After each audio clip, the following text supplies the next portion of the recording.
and Dr. Jamila Al-Abri, who have joined us today, and they will share with us their knowledge and information regarding management of COVID-19 or women health in general during the COVID-19 pandemic.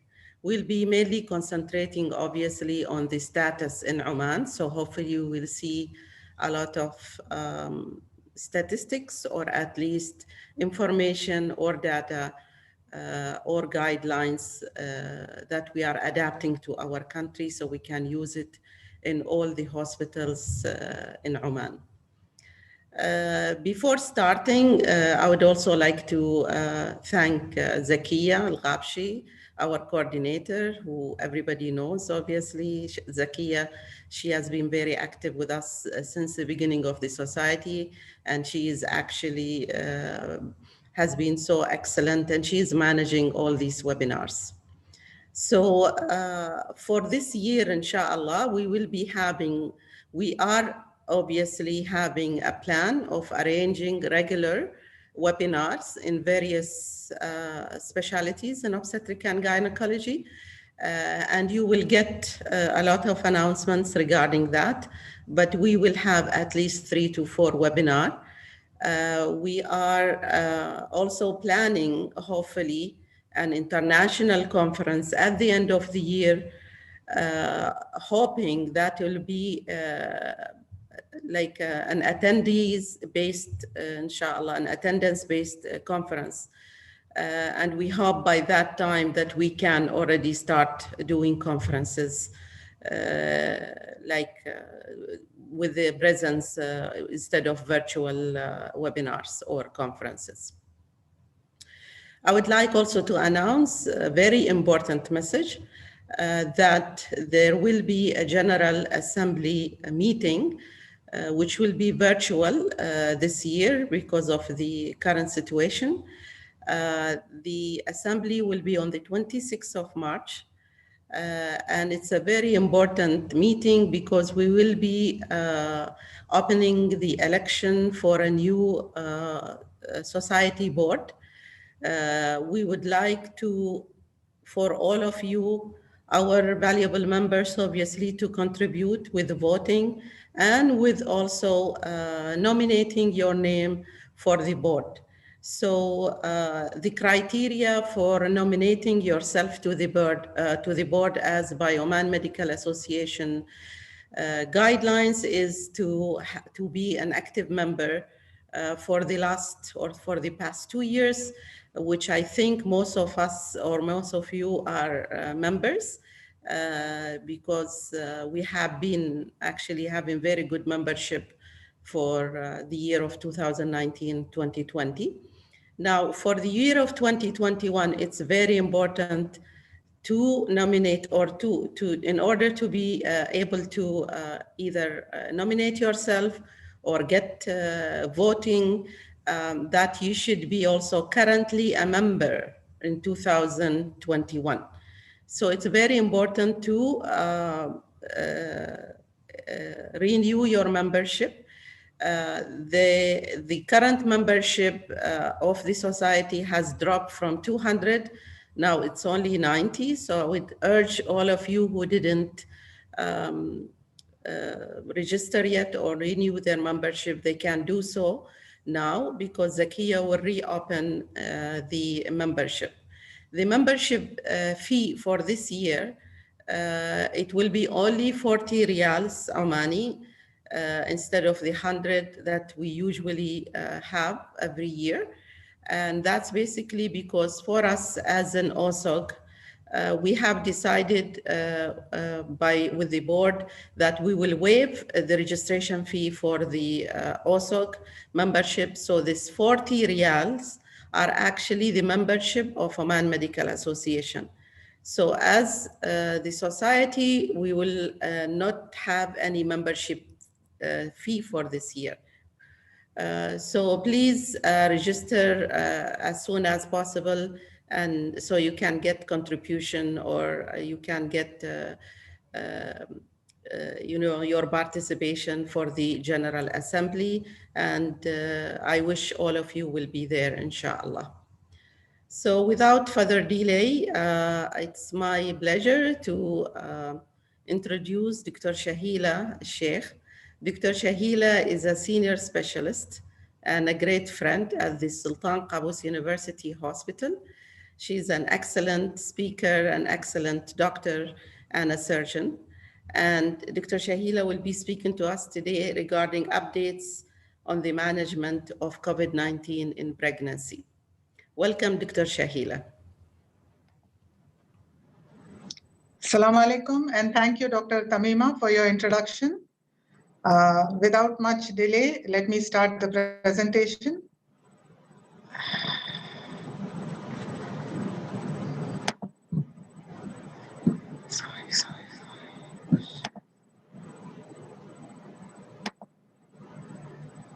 Good evening to everybody, and thanks for joining us on this pleasant evening. I'll be talking on the updates in the management of COVID-19 during pregnancy. I hope the screen is visible to everybody.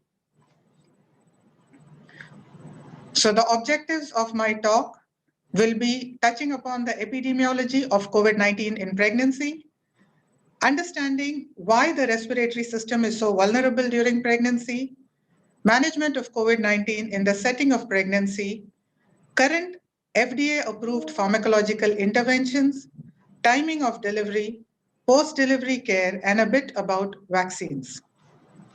So the American Physiological Society has come up with this very comprehensive diagram which addresses all our concerns about COVID-19 in pregnancy. The significance of asymptomatic disease is unknown, but the respiratory system in pregnant women is prone to pneumonia and adult respiratory distress syndrome. There are concerns about breast milk transmission of the virus, concerns of placental infiltration, which could lead to thromboembolic complications in the pregnancy. There's possibility of vertical transmission. Also, in non-pregnant population, it has been noticed that severe COVID-19 is associated with thromboembolic episodes. We all know that pregnancy is a hypercoagulable condition. So if a pregnant woman gets COVID-19, then there is a synergistic or additive effect, and her risk of thromboembolism goes much higher. With COVID-19, there is also evidence of cardiac strain and endothelial dysfunction, which might affect the pregnancy. We all know that maternal immunity is altered in order to prevent rejection of the fetus. But could this be one of the reasons that pregnant women are much more susceptible to viral infections? In June 2020, the Center for Disease Control and Prevention revealed the data of more than 300,000 women between the age of 15 to 44 years who tested positive for COVID-19. And it was noted that pregnant women were more likely to be hospitalized, admitted to an ICU, and receive mechanical ventilation. Of course, as obstetrician, this is a matter of concern for us. However, the overall absolute increase in rates was low among the pregnant and non-pregnant women. COVID-19 related deaths were similar in pregnant and non-pregnant population. They did not release data on the outcomes of pregnancy, such as preterm birth or pregnancy loss. So who is at increased risk of adverse maternal and neonatal outcomes in association with severe or critical coronavirus disease? Women with Black and Hispanic race, BMI more than or equal to 30, maternal age more than or equal to 35 years, and associated comorbidities like diabetes, hypertension, or asthma. And let's not forget healthcare professionals and other public-facing occupations. Let's try and understand why this susceptibility of the respiratory system in pregnant women. So in pregnancy, what happens to respiration? The gravid uterus pushes up the diaphragm, decreasing the functional residual capacity and making ventilation difficult. The high progesterone in pregnancy leads to increased respiratory drive and tidal volume, and the Oxygen consumption by the increasing size of the uterus and the fetus increases, and all these together contribute to rapid hypoxia in pregnant women.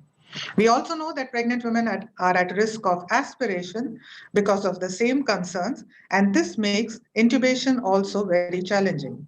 So to summarize, in a pregnant woman, there is airway edema and friability, which makes intubation difficult. There's increased oxygen demands. The uterus acts as a splint and pushes up the diaphragm, and this makes ventilation difficult as well as reduces the functional residual capacity. So a pregnant woman is at high risk of developing respiratory complications if her respiratory system gets infected. So a pregnant woman is definitely going to be concerned and ask us how she should be taking care. Now, pregnant women are not at higher risk than general population of getting the COVID-19. So they need to take the same precautions as the general population of washing hands, avoiding touching their face, social distancing and face mask. But what if a pregnant woman gets COVID-19 or is exposed to somebody with COVID-19? In that case, she needs to isolate herself, continue the treatment that she's on. It could be her vitamins, thyroxine, metformin. She might even be started on thromboprophylaxis. So she needs to continue these medications, keep herself well hydrated, and continue regular exercise that is safe for her as advised by her doctors. But if she develops fever or sore throat, she needs to inform her doctor, and she should immediately visit the hospital if she develops shortness of breath, any pregnancy-related complaints, or signs of deep vein thrombosis. Unfortunately, to date, none of the clinical trials involving therapeutic medications for COVID-19 have included, or very few pregnant and lactating women have been included. This has really limited our ability to make evidence-based recommendations of safe medications in pregnancy. But the UK guidelines thankfully mention that potentially effective treatment for COVID-19 should not be withheld from pregnant women because of theoretical concerns related to safety. Of course, the decision of using any of these investigational agents will have to be made by the patient in conjunction with her caring team and even her relatives. We are all aware of the various treatment options that came on at the beginning of the pandemic. As of now, none of these are recommended, including convalescent plasma therapy. Remdesivir is the only Food and Drug Administration approved broad-spectrum antiviral drug for the treatment of COVID-19. It's recommended for the use in hospitalized patients who require supplemental oxygen. So it's not an outpatient therapy. It's for patients who are hospitalized and who are requiring oxygen, not patients who are on mechanical ventilation. Unfortunately, the Royal College of Obstetricians and Gynecologists in UK has mentioned that it should be avoided in pregnant women with COVID-19 unless clinicians believe that the benefits outweigh the risks. Interestingly, there have been reports coming out from US of successful use of remdesivir in pregnant women, like in this case where 3 pregnant women improved after the use of remdesivir.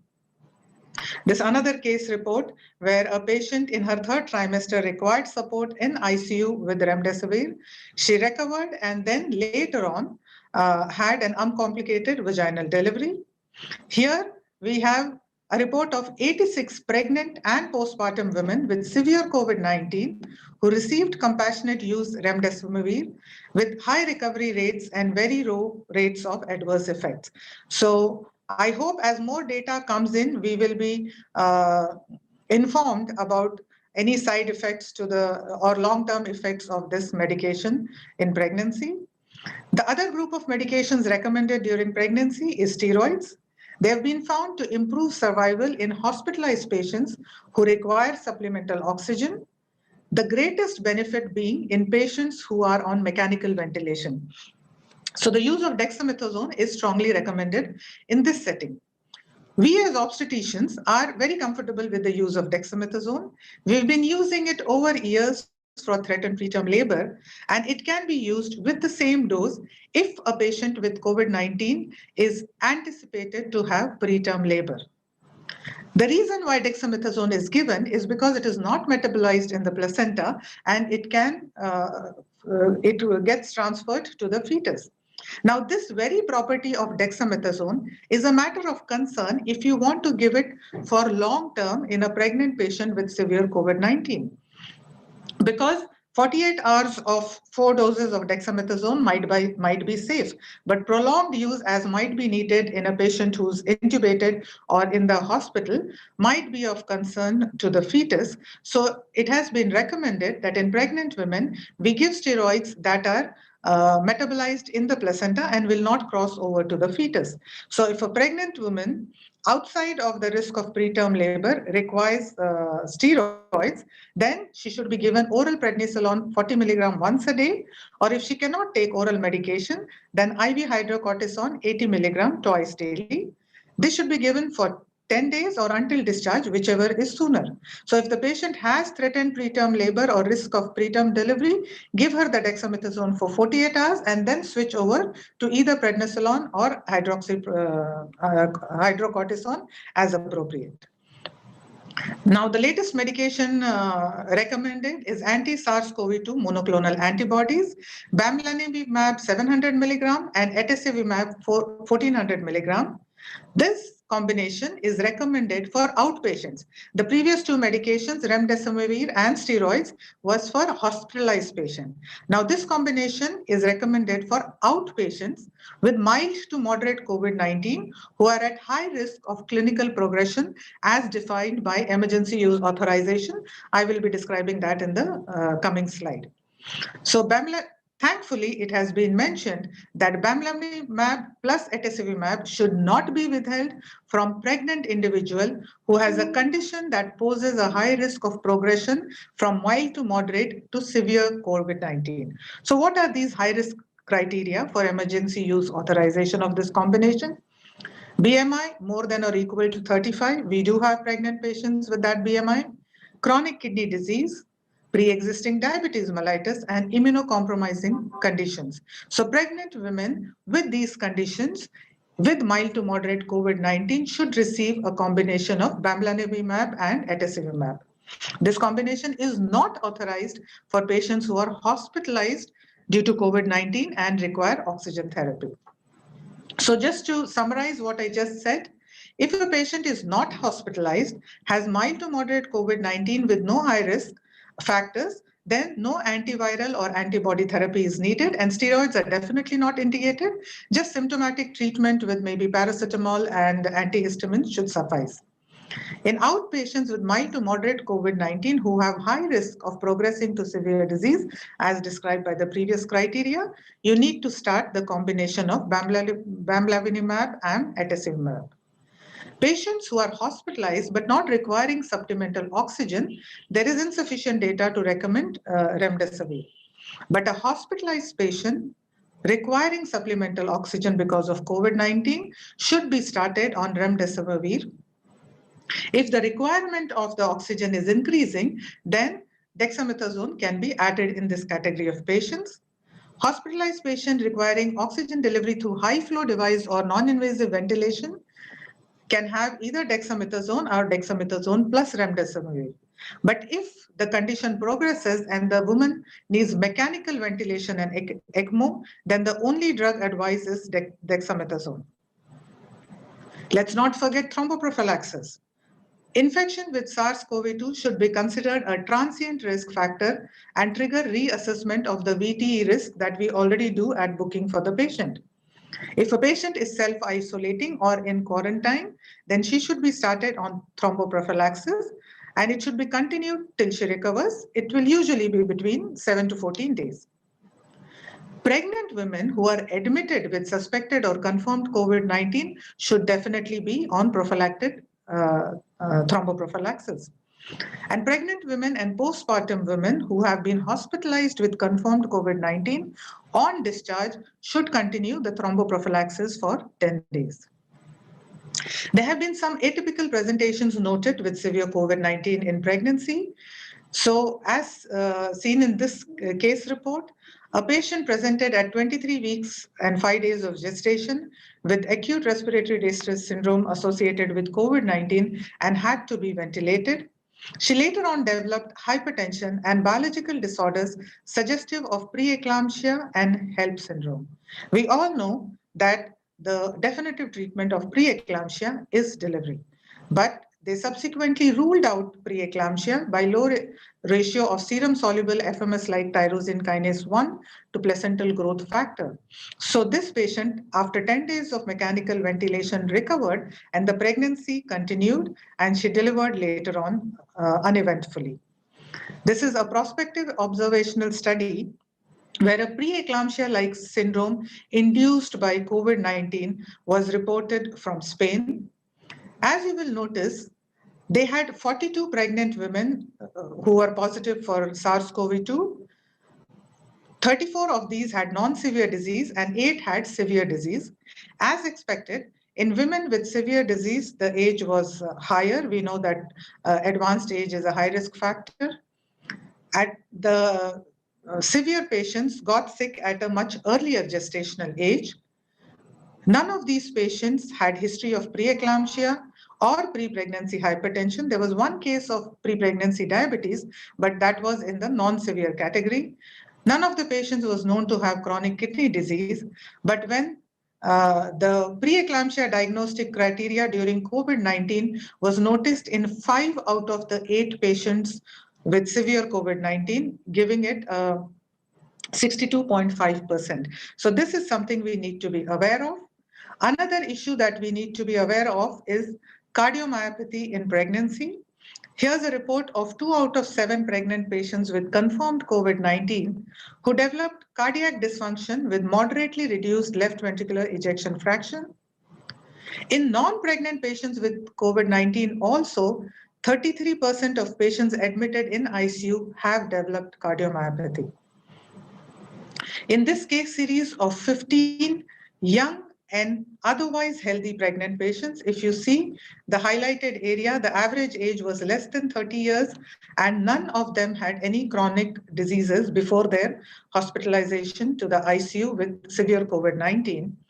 And all these patients had elevated cardiac enzymes, the troponin and pro-BNP, and all of them had abnormal transthoracic echocardiography with left ventricular ejection fraction ranging from 22 to 45%. This is quite worrisome and something we need to be watching out for. So let me quickly highlight some of the points from the guideline developed at SQH, which is cumulative from a lot of other guidelines. We all agree that antenatal care is essential and pregnant women should be encouraged to attend clinic as per their appointments because we need them to come and do urine dipstick, symphysiofundal height so that we can pick up any problems associated with the pregnancy. But if possible, unnecessary ultrasounds should be avoided. If symphysiofundal height is corresponding to gestational age, avoid an ultrasound. Consider prescribing enoxaparin during a period of quarantine or isolation in pregnant women. In suspected case, consider differential diagnosis of urinary tract infection, chorioamnitis, and pulmonary embolism. We recommend that in all women, not just women suspected or confirmed with COVID-19, but all women, when they present in second stage of labor, should be attended by the midwife or doctor wearing a mask with visor or a surgical mask with face shield, because there are asymptomatic cases out there, and it puts our staff at risk when these women are forcefully expelling air in an attempt to push out the baby. In suspected and confirmed cases, we have identified 2 rooms in the delivery ward, which are designated only for the COVID-19 patients. Of course, the staff entering this room are limited and they should be wearing the proper personal protective equipment. Delivery should not be delayed waiting for the report of COVID-19. Treat the patient as positive and manage accordingly. Continuous CTG monitoring is recommended in labor as in any high-risk patient. Presence of COVID-19 should not influence the planned mode of delivery unless the woman's respiratory condition demands urgent intervention. As of now, we are withholding Antenatal because we are not clear about the microbiological filter in the single-use setting in a circuit in our setting. Remember, donning of personal protective equipment is time-consuming. This may impact on the decision to delivery interval for emergency cesarean section, but it is mandatory for the safety of the staff. If it is safely possible, in COVID suspect or positive patients, elective cesarean section and induction of labor should be delayed. Regional anesthesia is preferred as general anesthesia is an aerosol generating procedure. Radiological imaging like CT chest should not be delayed only because a patient is pregnant. Abdominal shielding may be used. And do not forget the possibility of pulmonary embolism in pregnant women if they develop chest pain, worsening hypoxia, and their oxygen requirement increases. For time constraint, I'll skip this flowchart that we developed. What about timing of delivery? It should be dictated by obstetric indications rather than maternal diagnosis of COVID-19. For women with suspected or confirmed COVID-19, like in the first or second trimester who recovered, there should be no change in the plan or mode of delivery for them, the timing as well. If the patient develops COVID-19 in the third trimester and recovers, we should try and postpone delivery if there is no other contraindication until a negative test or quarantine status is lifted in an attempt to avoid transmission to the neonate. So in general, COVID-19 infection itself is not an indication for delivery. What if the patient develops severe or critical disease in pregnancy and needs CPR? The American Health Association's guidance for treating patients with suspected or confirmed COVID-19 cases just advocates proper use of personal protective equipment and limiting the number of personnel inside the resuscitation room. God forbid if the patient gets serious and the ICU doctors or physicians require our help for perimortem cesarean section. We all know the indications and the criteria.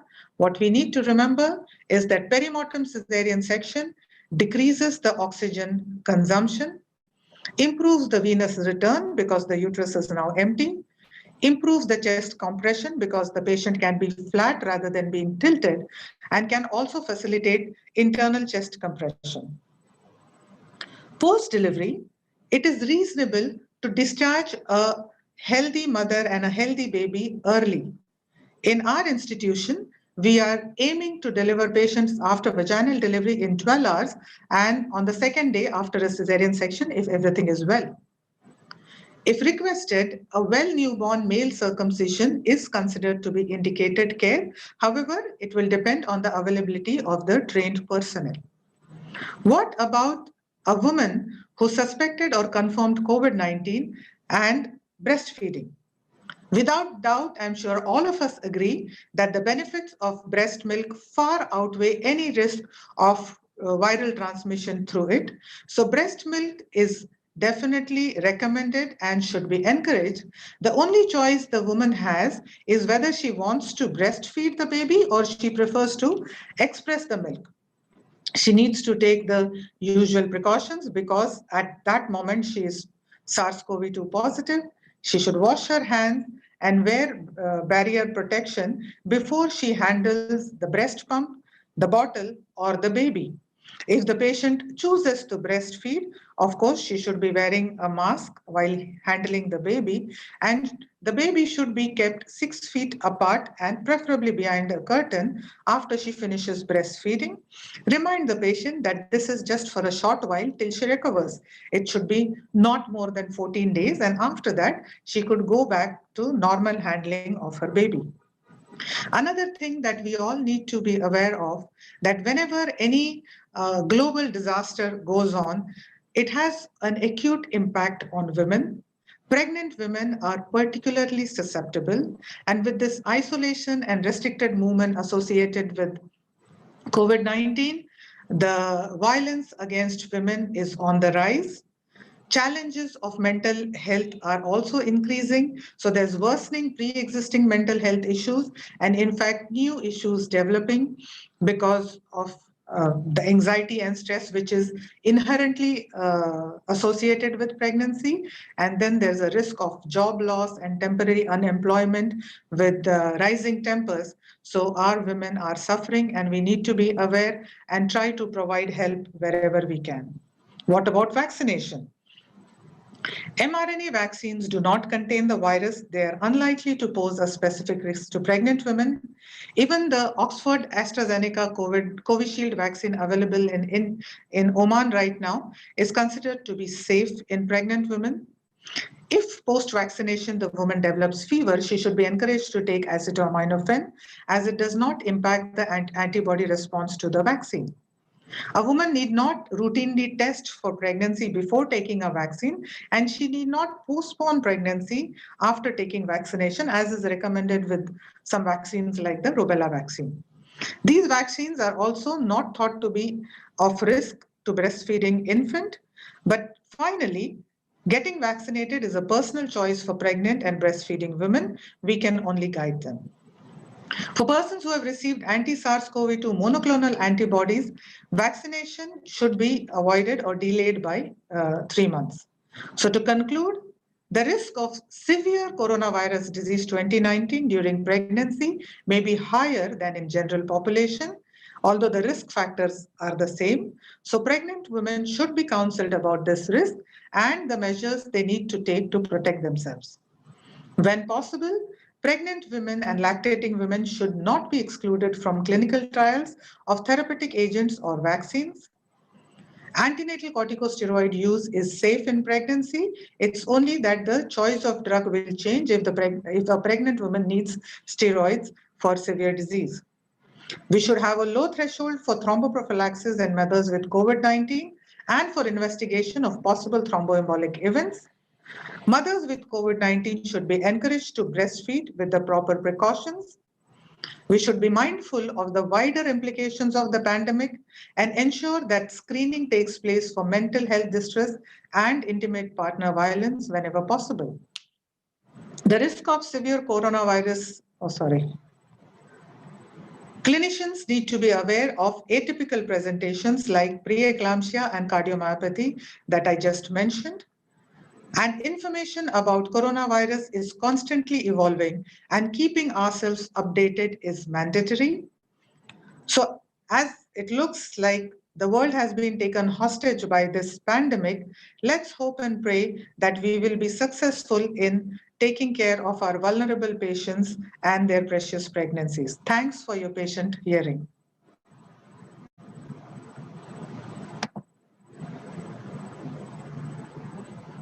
Thank you so much, Shahila, for this excellent, concise, and comprehensive presentation. I'll just remind everybody that you can maybe put your questions in the chat box, and then we will take the questions at the end of the session for all the speakers. So now Dr. Shahila was very good actually in keeping up the time also. Thank you, Shahila, for that. So now we are ready for Dr. Moza Salmani. All of you, I think you know Dr. Moza is a senior consultant, fetal medicine at the Royal Hospital. She's also the head of department of obstetric gynecology in Royal Hospital. And she will be speaking to us today about a very important topic, obviously, which is learning lessons from maternal morbidity and mortality in COVID-19 pandemic. Welcome, Dr. Moza. You can start. Thank you, Dr. Tamima, and it's a pleasure to be with you. Do you see my presentation slides? Yes. Yeah, okay.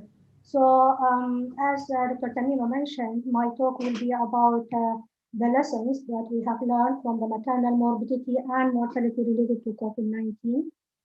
And thanks God that Dr. Shahila made my life more easy because she covered most of the things that I supposed to talk about.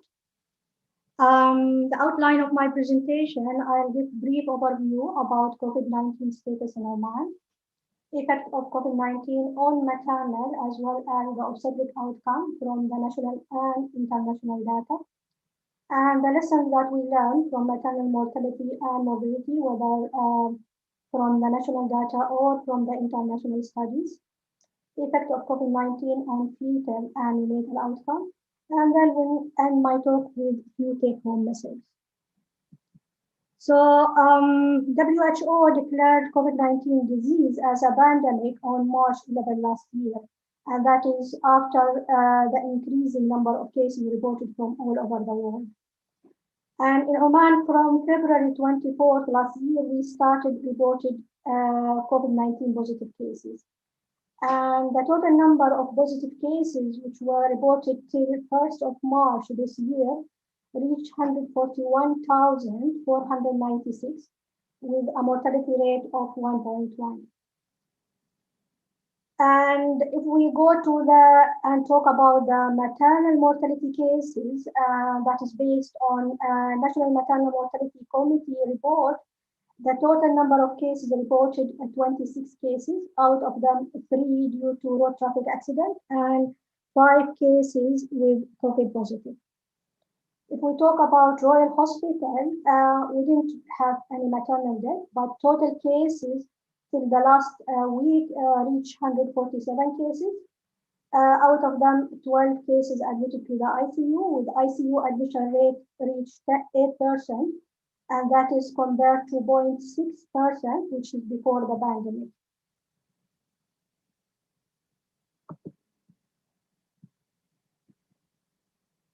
If I will talk about COVID-19 and pregnancy, despite the immunological alteration that we know happening in pregnancy, pregnant women, according to the data, do not appear to be more likely to contract COVID-19 infection compared to the general population.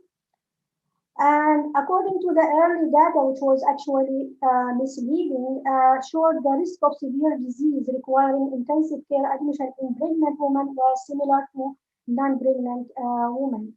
However, according to the recent data, which were published especially from United States and Mexico, they consider pregnancy a risk factor actually for admission to ICU, as well for the need to intubation and increase in maternal death rate.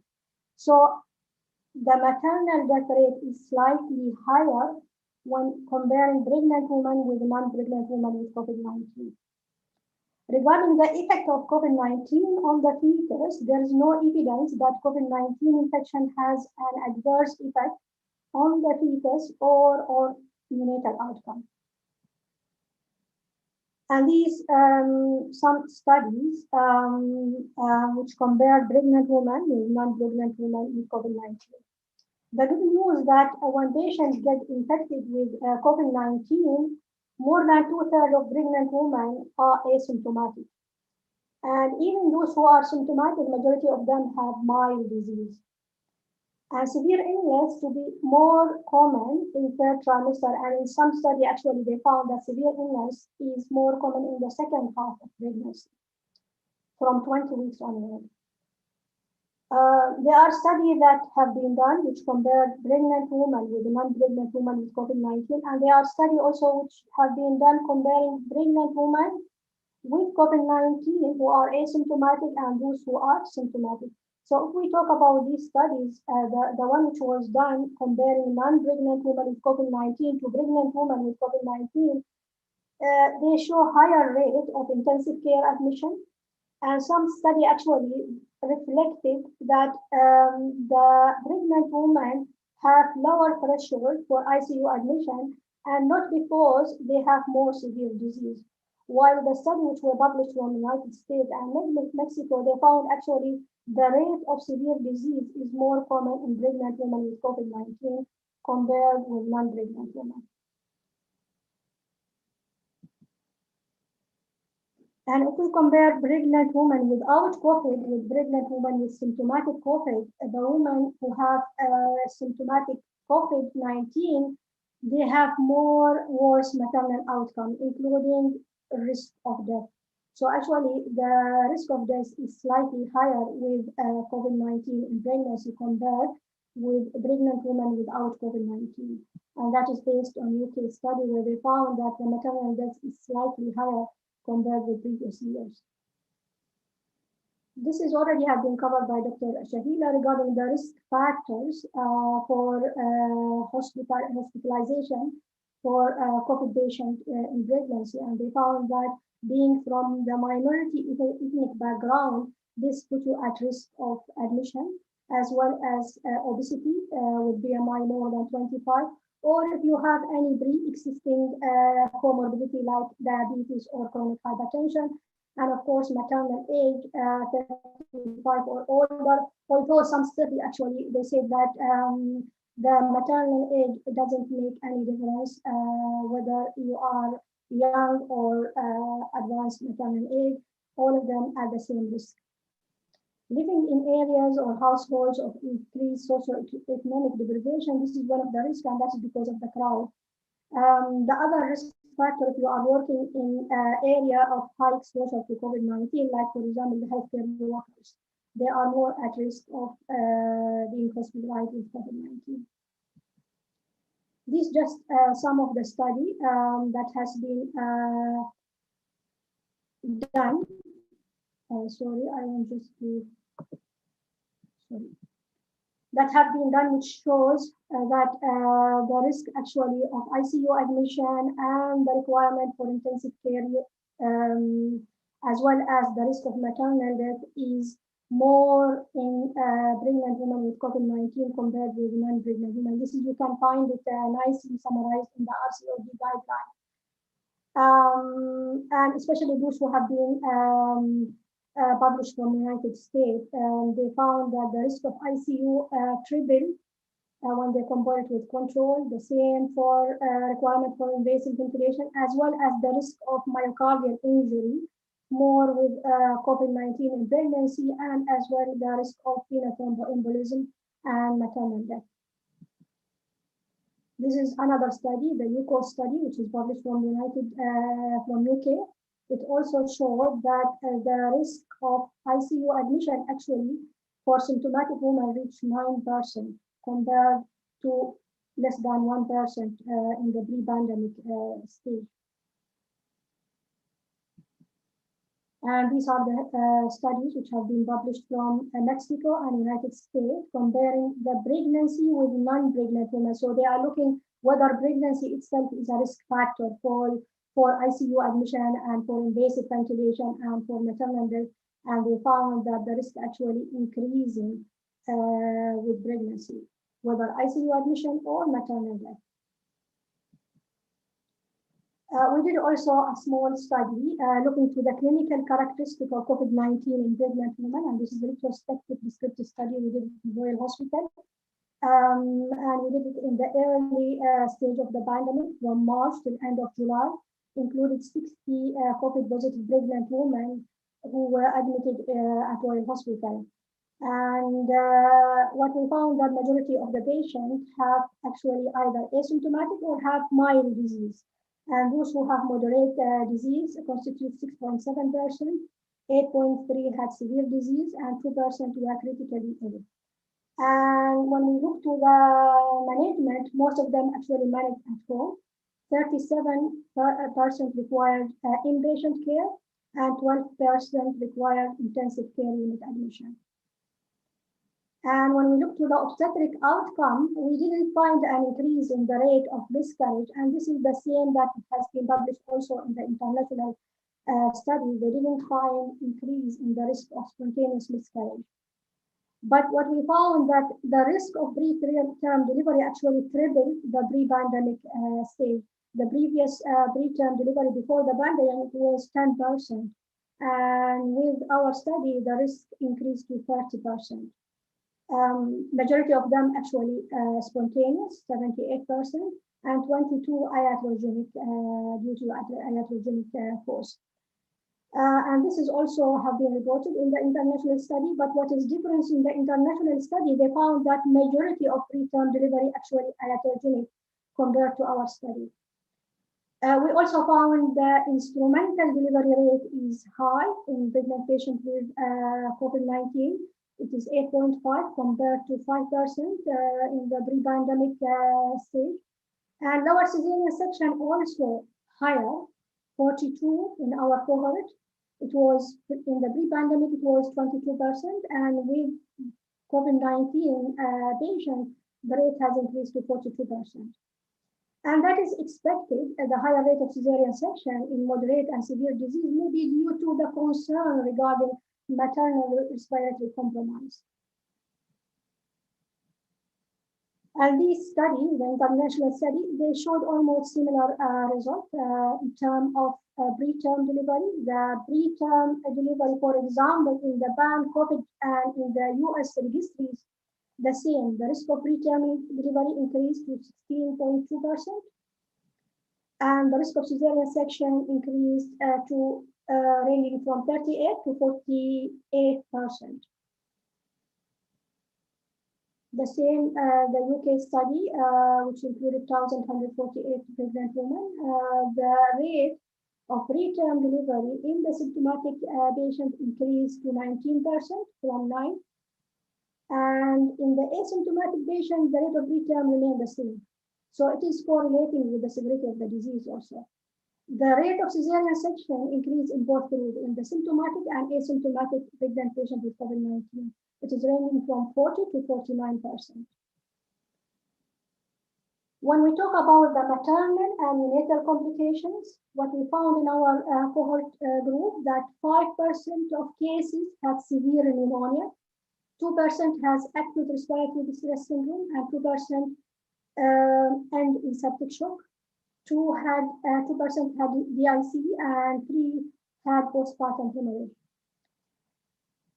And the interesting finding, and which was also mentioned by Dr. Shahila, 8% of our patients developed preeclampsia, and 3% had pulmonary embolism. And that can be explained because of the pathophysiology of COVID-19. What it has been found in the study that SARS-CoV-2 binds to angiotensin-converting enzyme receptor, and this causes lowering angiotensin level. And we know that when angiotensin level decreases, this and one of the causes for the pathogenesis of preeclampsia. If we talk about pulmonary embolism, with the systemic inflammation and microcirculatory dysfunction that usually associated with COVID-19 infection, and which usually result in vasoconstriction and ischemic damage, this, with the hypercoagulable state of pregnancy, increase the risk of venous thromboembolism, stroke, and pulmonary embolism in patients with COVID-19. So the findings from the national and international data, the risk of preterm labor, emergency cesarean section, risk of instrumental delivery, risk of thromboembolic complication, preeclampsia, and ICU admission were increased in pregnant women with COVID-19. This is another study which is still under review, where we looked to the ICU group who have COVID-19 in pregnancy, to those who didn't require ICU admission, but they are having COVID-19 in pregnancy. And we found that the total admission rate for ICU, 7%. We didn't find difference in terms of age, maternal age, parity, and comorbidity. We found that they are both, in both groups, it is similar. But the other studies, especially the systematic review, which is the largest review till date, published by Atypical, and include 30 countries, studies from 30 countries, they found that maternal age, high BMI, chronic hypertension, and pre-existing diabetes are risk factors for severe COVID-19. When we look to the indication for ICU admission, 57% of our patients were admitted to ICU primarily due to COVID-19 complication, whether it is due to pneumonia, acute respiratory distress syndrome, septic shock, pulmonary embolism, acute kidney injury, or eclampsia. And 43 have been admitted, not because of the COVID, but due to their medical problem like sickle cell disease, or due to complications that happened with surgery like postpartum hemorrhage. We found also that the rate of preterm delivery is high in the ICU group, 66 compared to 22%. And emergency cesarean delivery rate, 68, around 68, compared to 22. And that is expected.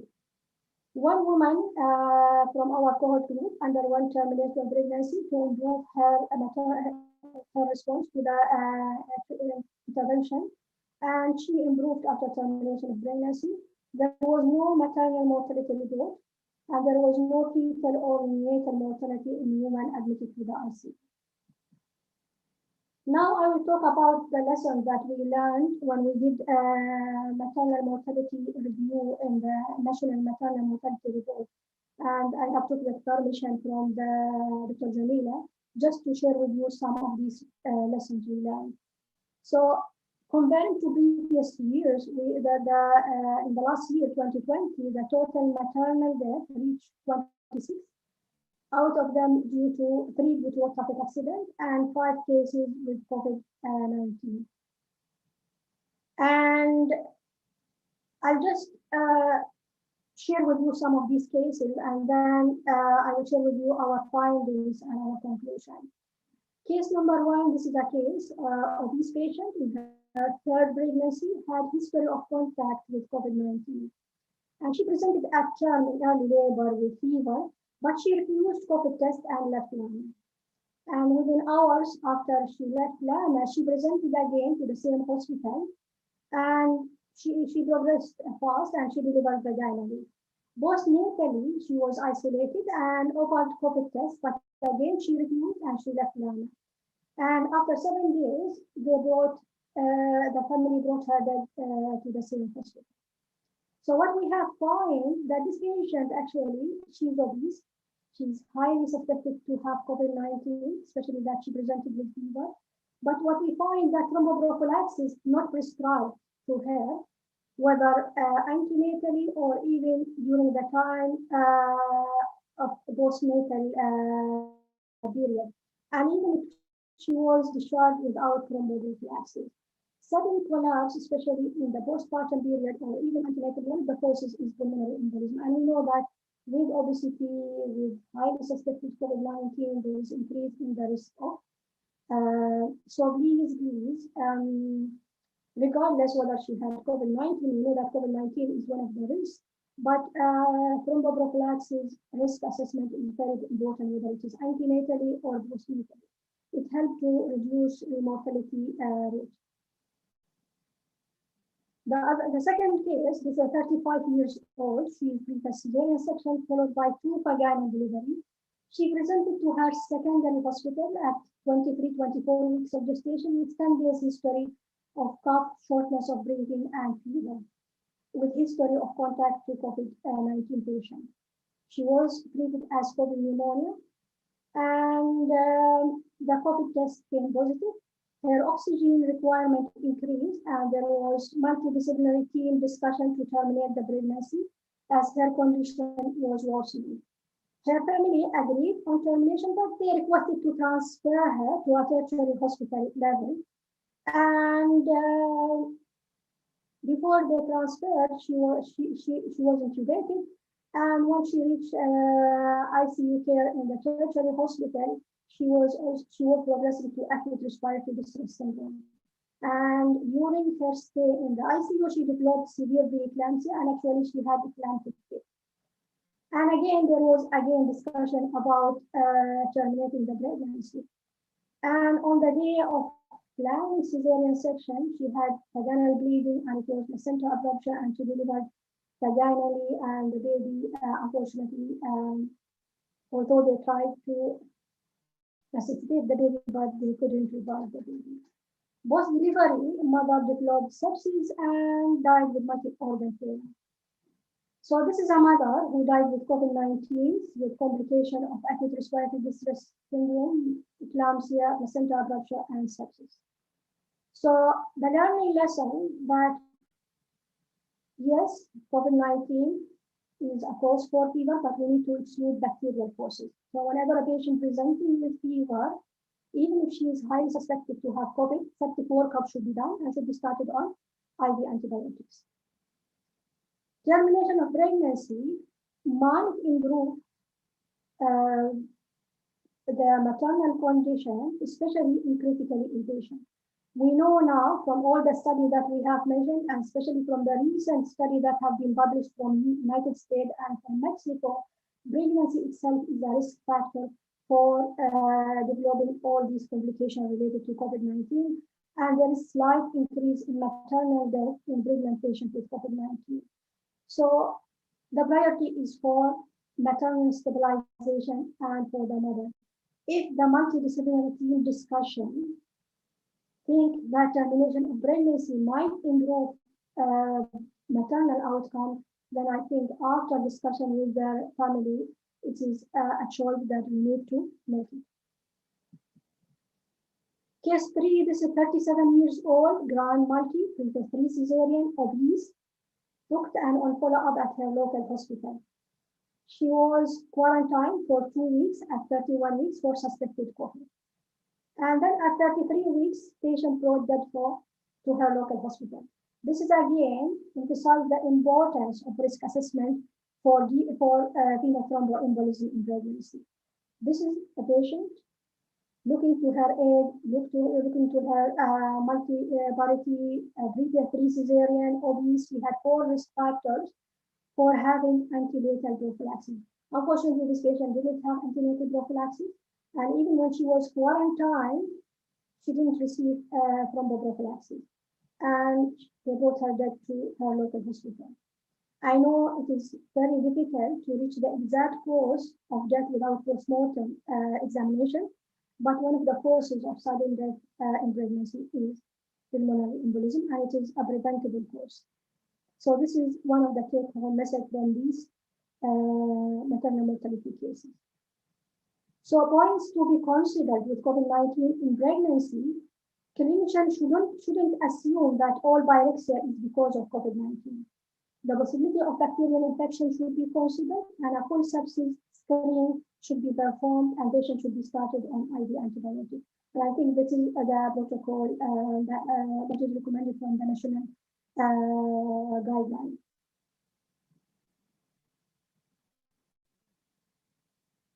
When we talk about the X-ray and CT, it is very essential for the evaluation and for reaching the diagnosis of COVID-19, and it shouldn't be limited because the patient is pregnant and with the fear of fetal exposure. If there is high suspicion of pulmonary embolism, CT angio also, if the patient is fit for CT angio should be done. If the patient is critically ill and a CT cannot be done, then at least bedside echo to rule out right ventricular strain, and ECG also is helpful in this situation. What it has been also mentioned in the previous talk that when the patient has chest pain, shortness of breath, or her condition is worsening, we should exclude other complications or other possibilities like pulmonary embolism or myocardial injury. We have found also that myocardial injury is high in patients with COVID-19, whether they present with myocarditis with the ricardial effusion, or with cardiomyopathy, or with myocarditis itself. And this is a very nice chart which have been adapted from St. Thomas Hospital, show you how to categorize or how to, this is very important for the triaging patient with clinical presentation with COVID-19 and how to escalate your plan of management. It is helpful in a hospital where they don't have the proper setup or other multidisciplinary team help. It helps you how to triage patients according to their presentation and according to the fetal assessment. You can find it in the green guideline from the RCOG. Therapeutic agents already have been covered by Dr. Sahila, but what is the important message is regarding the DEXA. And it is very important message that when the patient, the ICU team, they tend to put the patient on the DEXA IV. And we had seen cases where they were 20 weeks and they're already on DEXA, on the DEXA doses. And they did them for 10 days. So it is important as obstetrician to review the treatment chart. And if she is on DEXA, then in the early stage, if preterm delivery is not planned, better to put them on either oral hydrocortisone or IP, on oral prednisolone or IV hydrocortisone. Because DEXA, it affects the baby, it affects especially the neurological outcome of the fetus. interleukin 6 agents also covered by Dr. Shahila, and it has been found from the recovery trial that it improved the patient's outcome with COVID-19, and it is recommended in pregnancy. Regarding the remdesivir, the RCGA, they have some restriction on the use of remdesivir in pregnancy, but if the benefits outweigh the risk, then after multidisciplinary discussion, it should be considered. COVID vaccine in pregnancy is, study have shown that there is no harm, especially the mRNA COVID vaccine. And vaccination in pregnancy should be considered where the risk of exposure to SARS-CoV infection is high, like in the healthcare, among healthcare workers. And vaccination also should be considered where the woman has an underlying condition that puts her at very high risk of serious complication of COVID-19. And similar advice was issued for breastfeeding women. When we talk about the risk of intrauterine infection, it is uncommon as per the recent data, and even if it happens, it will happen when there is pyremia, high pyremia level, especially in the critically sick patient. How it will happen? What will happen that with infection, the placental cell get disrupted, and this causes the disruption in the placental barrier level due to thrombosis and ischemia. And the study that have been found that have been published, they found that even if placental examination show SARS-CoV infection, or even if the amniotic fluid shows SARS-CoV infection, this doesn't mean that the fetus is affected. If we talk about the intrapartum risk, it's also rare, and if it happens due to horizontal infection from mother to the baby through respiratory secretion, and not because of the vaginal secretion. It happens mainly also during delivery due to contamination with fecal material. With breastfeeding, it's also very rare, unlikely to happen. And if it happens, it is due to horizontal transmission through respiratory secretion contact.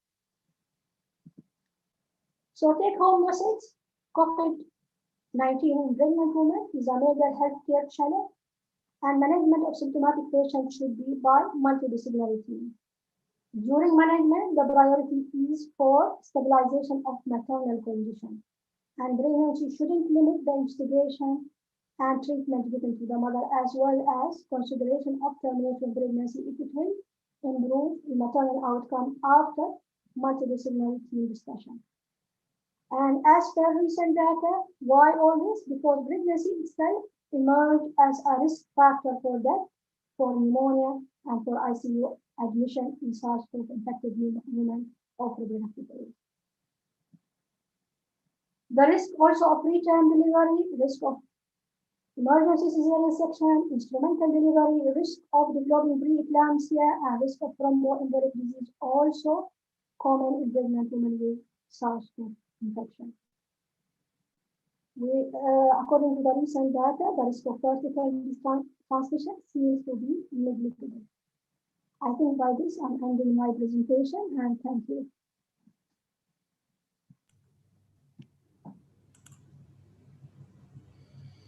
Thank you so much, Dr. Moza, for your informative presentation. Thank you also for sharing a lot of information and studies that you have done locally at the Royal Hospital, since you are maybe one of the biggest hospitals that receive a lot of COVID-19 patients in pregnancy. So this is really valuable information that we can all learn in the other hospitals also. I'm sure that there will be a lot of questions for you. And also, thank you for bringing us actually the maternal mortality experience for the 2020. And as you can alluded, or you have actually stressed out that our maternal mortality have increased in 2020, And 5 of those cases are actually COVID-19. So you can see that COVID-19 have contributed definitely to increasing our maternal mortality. And obviously this is a new disease that we learn every day about it. And I remember last year at this time when we started writing guidelines, we were saying that there is no evidence of that pregnancy has increased risk of either pneumonia, severe disease, or death. And now we know that we have the evidence that pregnancy is actually by itself is a risk factor. So we have to take care of those pregnant women infected with this virus, obviously in, I would say, a more specific way. Now, without further delay, thank you also for keeping up for the time. We are really on time. So now we are moving from obstetric to gynecology, which is also very important part of women health. And I'm sure that we all are happy to listen to Dr. Thuraya Rawahi. Dr. Thuraya is a senior consultant at Royal Hospital in gynae oncology, and she will be speaking to us about practical recommendation for gynecological surgery during the COVID-19 pandemic. Welcome, Dr. Thuraya. Thank you for being with us, and you have the 30 minutes to share your presentation.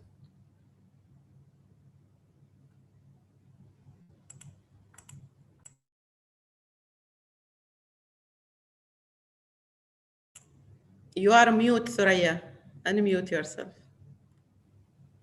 Thank you, Dr. Tamima, for the introduction. Assalamu alaikum and good evening, everybody. And now I need to share my screen.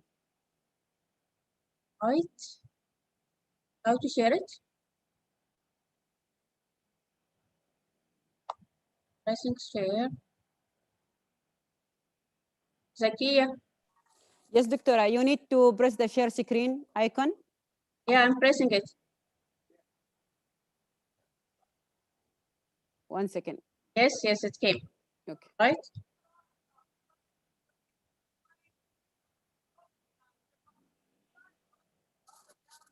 And right show.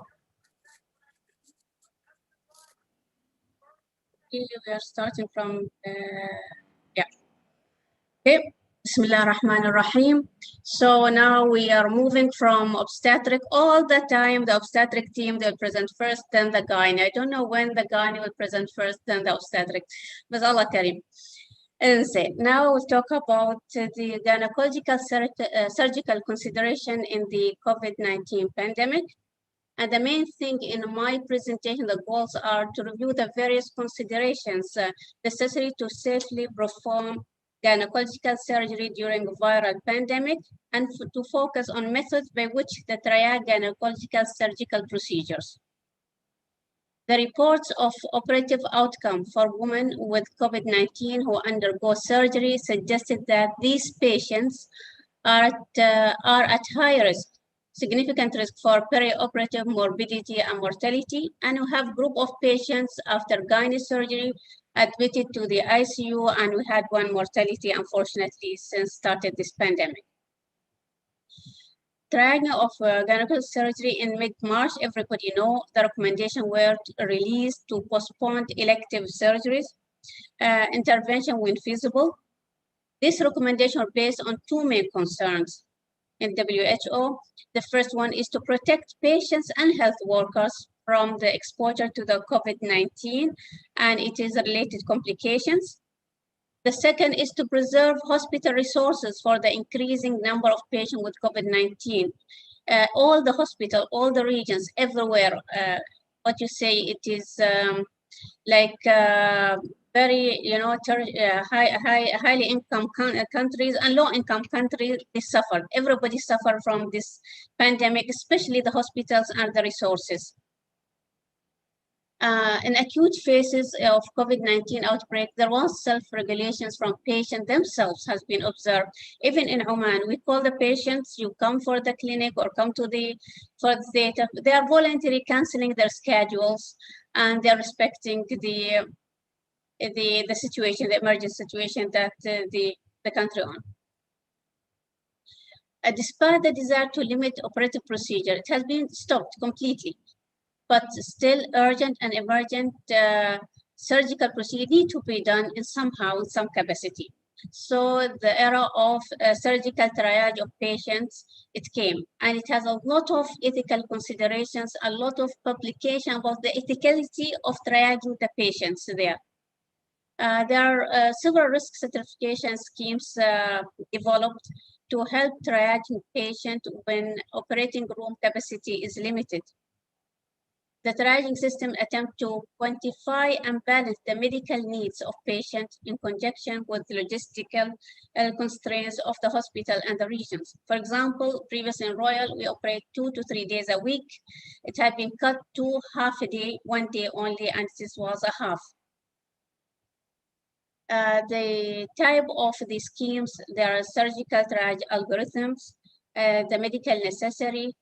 The best one was the time-sensitive scoring system led by American College of Surgeons, uses patient age and comorbidity, procedure length of the procedure, is it length of the stay, ICU admission, blood requirements, disease-specific factor, impact of surgical delay to calculate the prioritization score. And this is an example of their a scheme, how they divide the cases, and especially about the anesthesia requirement for that patient and their level. Is it AC1 or 2, 3 or 4, and when you can do the surgery or not.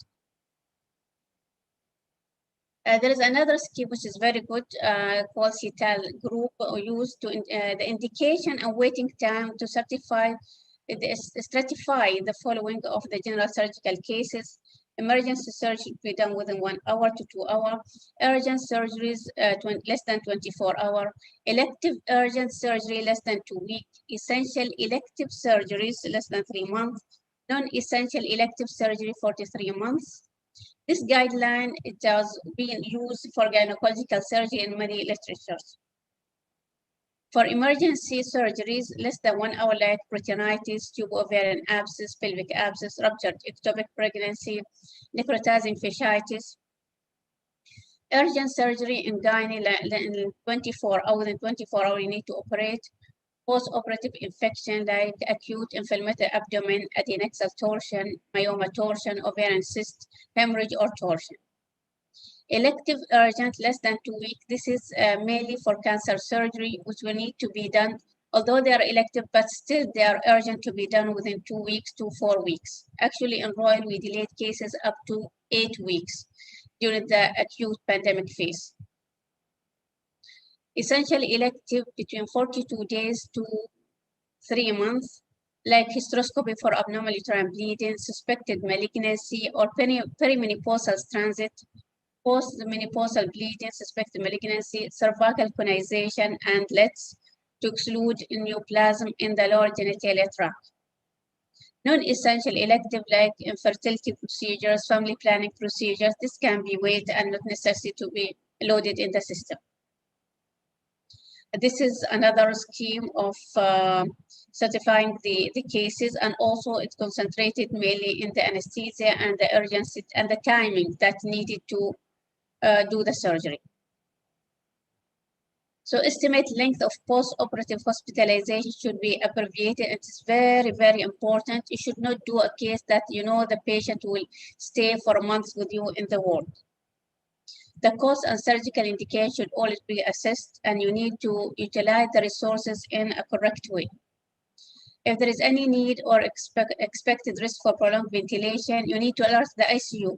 Because previously in Royal, we had like 2 ICU areas and medical hygiene area, and during the COVID, they limited to 1 ICU of 10 beds only for the whole hospital apart, and everything had been converted to COVID's ICUs. The principle of safety and testing whenever possible should be followed. So the decision first, if the patient needs urgent surgery, yes. If she needs urgent surgery, what will be the route? Is it laparoscopic or laparotomy? What do you think? If the patient is better to go laparoscopic during pandemic, and it is less risk for the patient, and or it will be more risk to the surgeons.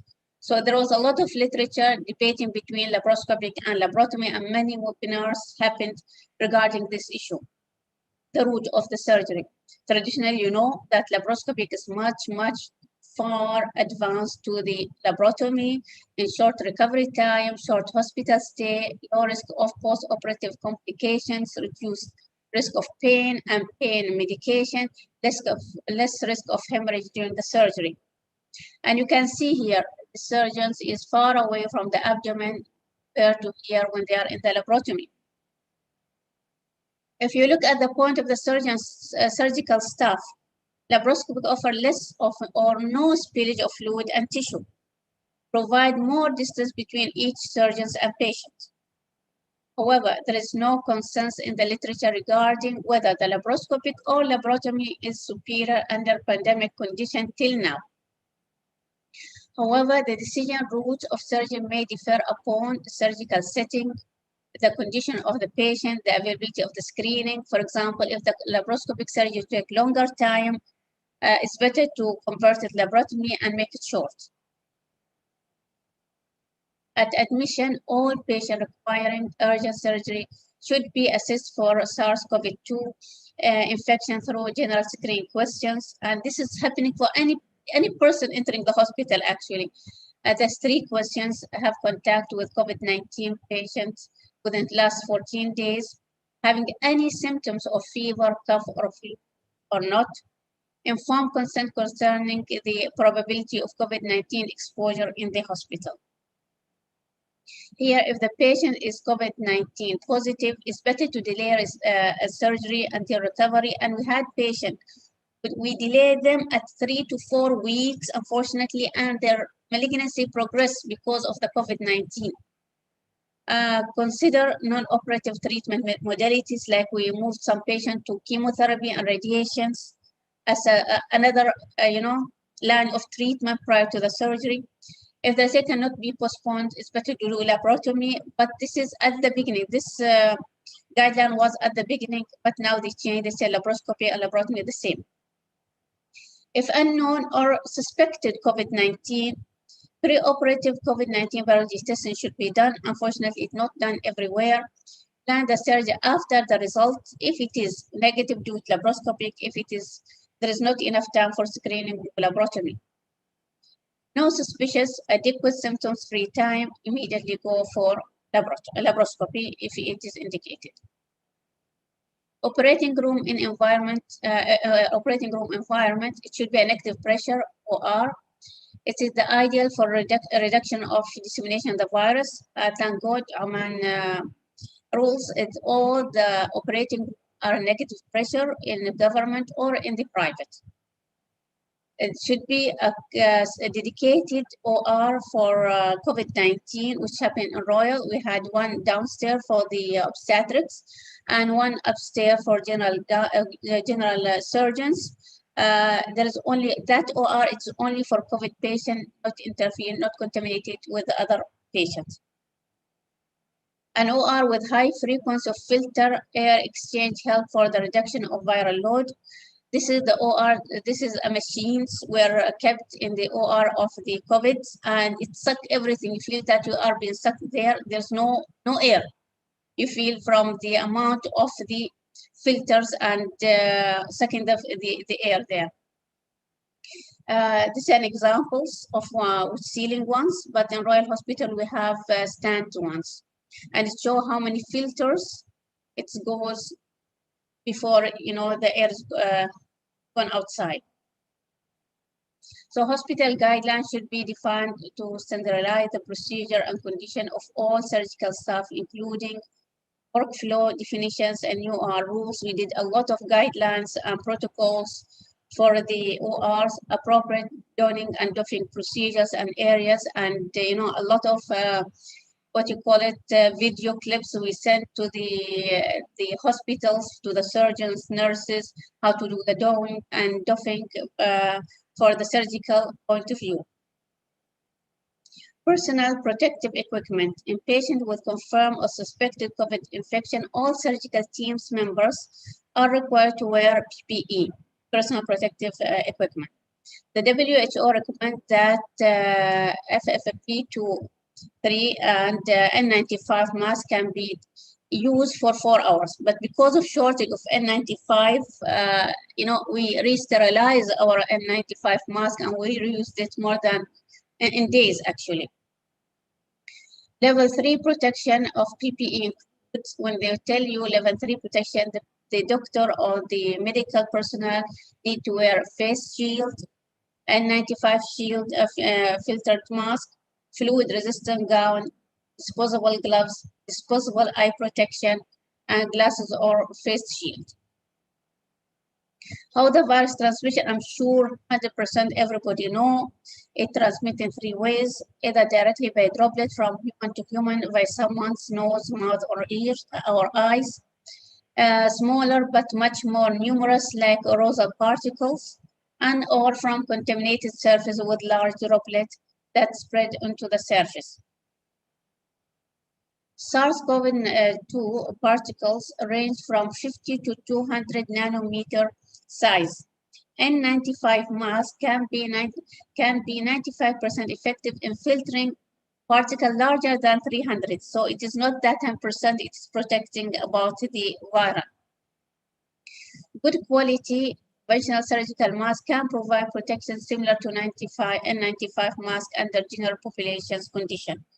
And I double checked this information with Dr. Zina, the infectious control with us, and she said it is proved, but still we recommend to use N95 for the positive patients.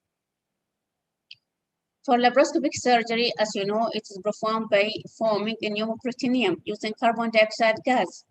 So the theory, are laparoscopic surgery aerosol generating procedures? In laparoscopy, aerolized particles are produced mainly by electrosurgical smoke via energy devices. For example, the electrocautery produces particles of less than 0.1 micrometer size. The ultrasonic scalpel, the harmonic scalpel, produce particles up to 0.35 to 6.5 micrometer size. So it is really a big size that can go. So the role of carbon dioxide in aerosol formation remain unclear. To date, no study presents the ability of viral transmission by laparoscopy. SARS-CoV-2 has not been detected in aerosol generation procedures yet, but the virus has been detected in the blood in 1% of cases and in 29% of cases in stool. So at this point, the most critical aspect is to protect ourselves from potential dangerous biological material and minimize the risk with the use of protective maneuvers and techniques. Here it shows that the route of transmission, when to use and what to use of PPE, personal protective equipment. If contact precautions more than 2 meters away from the patient, gloves and apron is more than enough. If droplet precautions within 1 meter of the patient, you will need gloves, apron, fluid-resistant surgical mask, and eye protection. Third one, airborne precaution where in the theaters, aerosol generating procedures, you need gloves, good long sleeve gown, eye protections, and N95 masks. Anesthesia. Many gynecological procedures can be done vaginal or open and can be performed using local regional block like spinal anesthesia or epidural to avoid aerosol generating procedure during intubation and extubation. If general anesthesia and intubation are required, COVID-19 guidance for anesthesia must be implemented. Having only anesthesia personnel present in the room during intubation and extubation. It is vital to operate in the shorter time by experienced laparoscopic surgeons, by experienced laparotomy surgeons during, if a patient is a COVID positive, suspected COVID, don't give it to the trainee at this stage, because you need to finish everything fast to reduce and eliminate the risk of transmission. This is also very important to minimize the number of staff in the operating group in highly recommended. Is very highly recommended. For example, if placenta atreta, there will be anesthetist, 2 anesthetists, a cell saver, intervention radiologist, 2 consultant obstetricians, group of anesthetists, a group of the nurses, trainee there. The room is congested and patient is positive. Try to limit all the numbers. For other gynecological procedures like cervical pathology, where we use laser, conization, LEDs, a lot of smoke is generated there. Therefore, proper use of smoke evac is very needed, and you need to think, it's really, I need to do this procedure, not can I, like HPV genotyping, and postpone this procedure. In diagnostic hysteroscopy, previously at some centers in Europe mainly, they use gas-distended media, but due to the COVID-19, they recommend to use saline as a distended media. International society recommendation, there's many, all the society, they produce the recommendation. The main ones are the American Associated Gynecological Laparoscopic, British Society of Gynecological Endoscopists, European Society for Gynecological Endoscopists released the joint statement regarding the suspensions of elective surgical care during the first phase of pandemic. Also have made the recommendation about laparoscopic surgery during coronavirus outbreak. They stated that laparoscopic approaches should be performed when visible, in preference to laparotomy, in guidance with the safety of surgeons and patients. And this is like a summary chart about the European Society of Endoscopic. Now I'll present you the European Society Gynae endoscopic recommendations, and I copied the same so that all their points are really valid and need to know.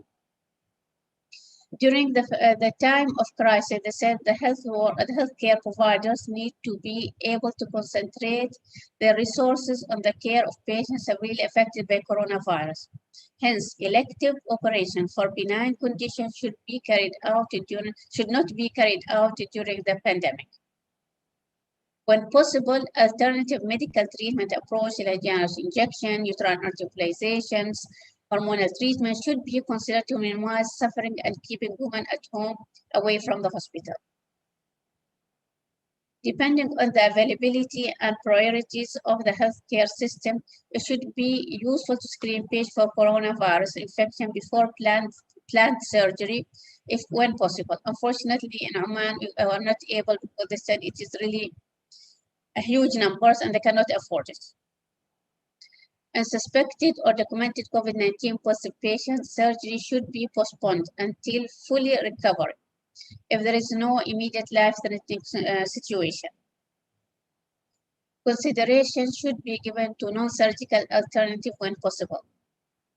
If this is not possible, surgery must be performed with full PPE worn by the entire theater staff to reduce the risk of transmissions. Hospitals should have arranged in a place to be able to look after women with gynecological emergencies. Hospitals should also be able to care and treat women with gynecological cancers. Surgery for gynecological cancer should continue unless alternative interim options are possible until the end of the outbreak. And this is what we did in Royal. Most of the patients who can receive a new adjuvant chemotherapy center for adjuvant chemotherapy can be started with radiation, to send them to radiation to reduce the amount of cases that come into surgery. Laparoscopic surgery for gynecological emergency and cancer should be beneficial for the health system by reducing hospital stay compared to the open surgeries. However, this should be weighed against possible disadvantage of laparoscopic surgery during the outbreak. Specific consideration of laparoscopic surgeries. Some concern on the safety of laparoscopic surgery during a corona outbreak, as a laparoscopy is considered as aerosol generating procedure. Pneumoperitoneum is an essential component of laparoscopic surgery and brings the risk of aerosol exposure to the operating team. Carbon dioxide release is more during insertion or removing of the ports, introduction and removal of instrument through the port, a specimen retrieval of pneumoperitoneum at the end of the surgery. It is established that COVID-19 virus is present in the blood of infected patients. It is known that surgical smoke contains viral particles such as HIV, HPV-infected patients. Currently, there is no data on the presence of COVID-19 in surgical smoke, but this is a possibility. All surgery should be considered high risk as asymptomatic patient may be carrying the virus. Preoperative testing should be considered when possible. During laparoscopic surgery, take steps to minimize carbon dioxide release, like close the tab of the port before inserting them to avoid escaping of the gas during the insertion. Attach carbon dioxide filter to one of the ports for smoke evac. Don't open the tab of any ports unless they are attached to carbon dioxide filter or being used to deliver the gas. To minimize, during laparoscopy, take steps to minimize the carbon dioxide release, minimize the introduction and removal of steroids through the ports, as we said. For specimen retrieval, such as ectopic pregnancy, first deflate the abdomen by suction device, suck all the fluid, the gas, before removing the specimen back from the abdomen. Reinsert the port before turning on the carbon dioxide insufflation. At the end of the procedure, turn carbon dioxide off, deflate the abdomen with a suction device and by the port, and then you remove the ports. Minimum use of ultrasound and diathermy if possible. Minimize sudden gas release during total laparoscopic hysterectomy when the specimen is removed. Deflate the abdomen with a suction device before removing the uterus through the vagina. On the my conclusion, this is my conclusion actually, and the review of the present data about the viral transmission of COVID-19, performing surgery does not differ in terms of open surgery or laparoscopy. However, it should be remembered that minimally invasive approach shortening the recovery and hospitalization period for the patients. All precautions should be taken into consideration, including personal protective equipment and recommendation about any type of surgery that may have a risk of sterilization.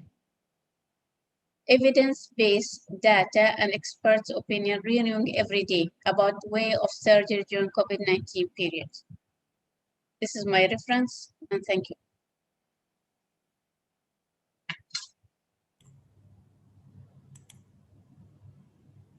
Thank you so much, Dr. Thuraya, for an excellent and very informative presentation. And I'm sure there will be a lot of questions also raised from the audience about the gynecological procedures during the pandemic. Now, just to answer your question regarding obstetric and gynecology, they are both very, very important. The only thing we tend to think and speak more of obstetric just because it's a bigger load, obviously, especially here in our country. So next webinar, inshallah, we'll start with the gynecological topic. Okay? Thank you. That's a promise. Okay, so now we will, thank you, Dr. Thuraya, also for keeping up with the time. So now we will be moving, and please to all the participants, you can again post your questions in the question answer. The doctors will be immediately maybe answering your questions if they can. Otherwise, we will also have some question answer session at the end of this webinar. Now we'll be moving to Dr. Jamila Al-Abri. Dr. Jamila is the Director of Women-Child Health Directorate at the Ministry of Health, and she will be speaking to us about women health care during the COVID-19 pandemic, with the concentration, obviously, about our national guidelines here in Oman. Welcome, Dr. Jamila. Thank you, Dr. Tamim. Assalamu alaikum. Good evening, and it's my pleasure to be with you. Thank you for your invitation.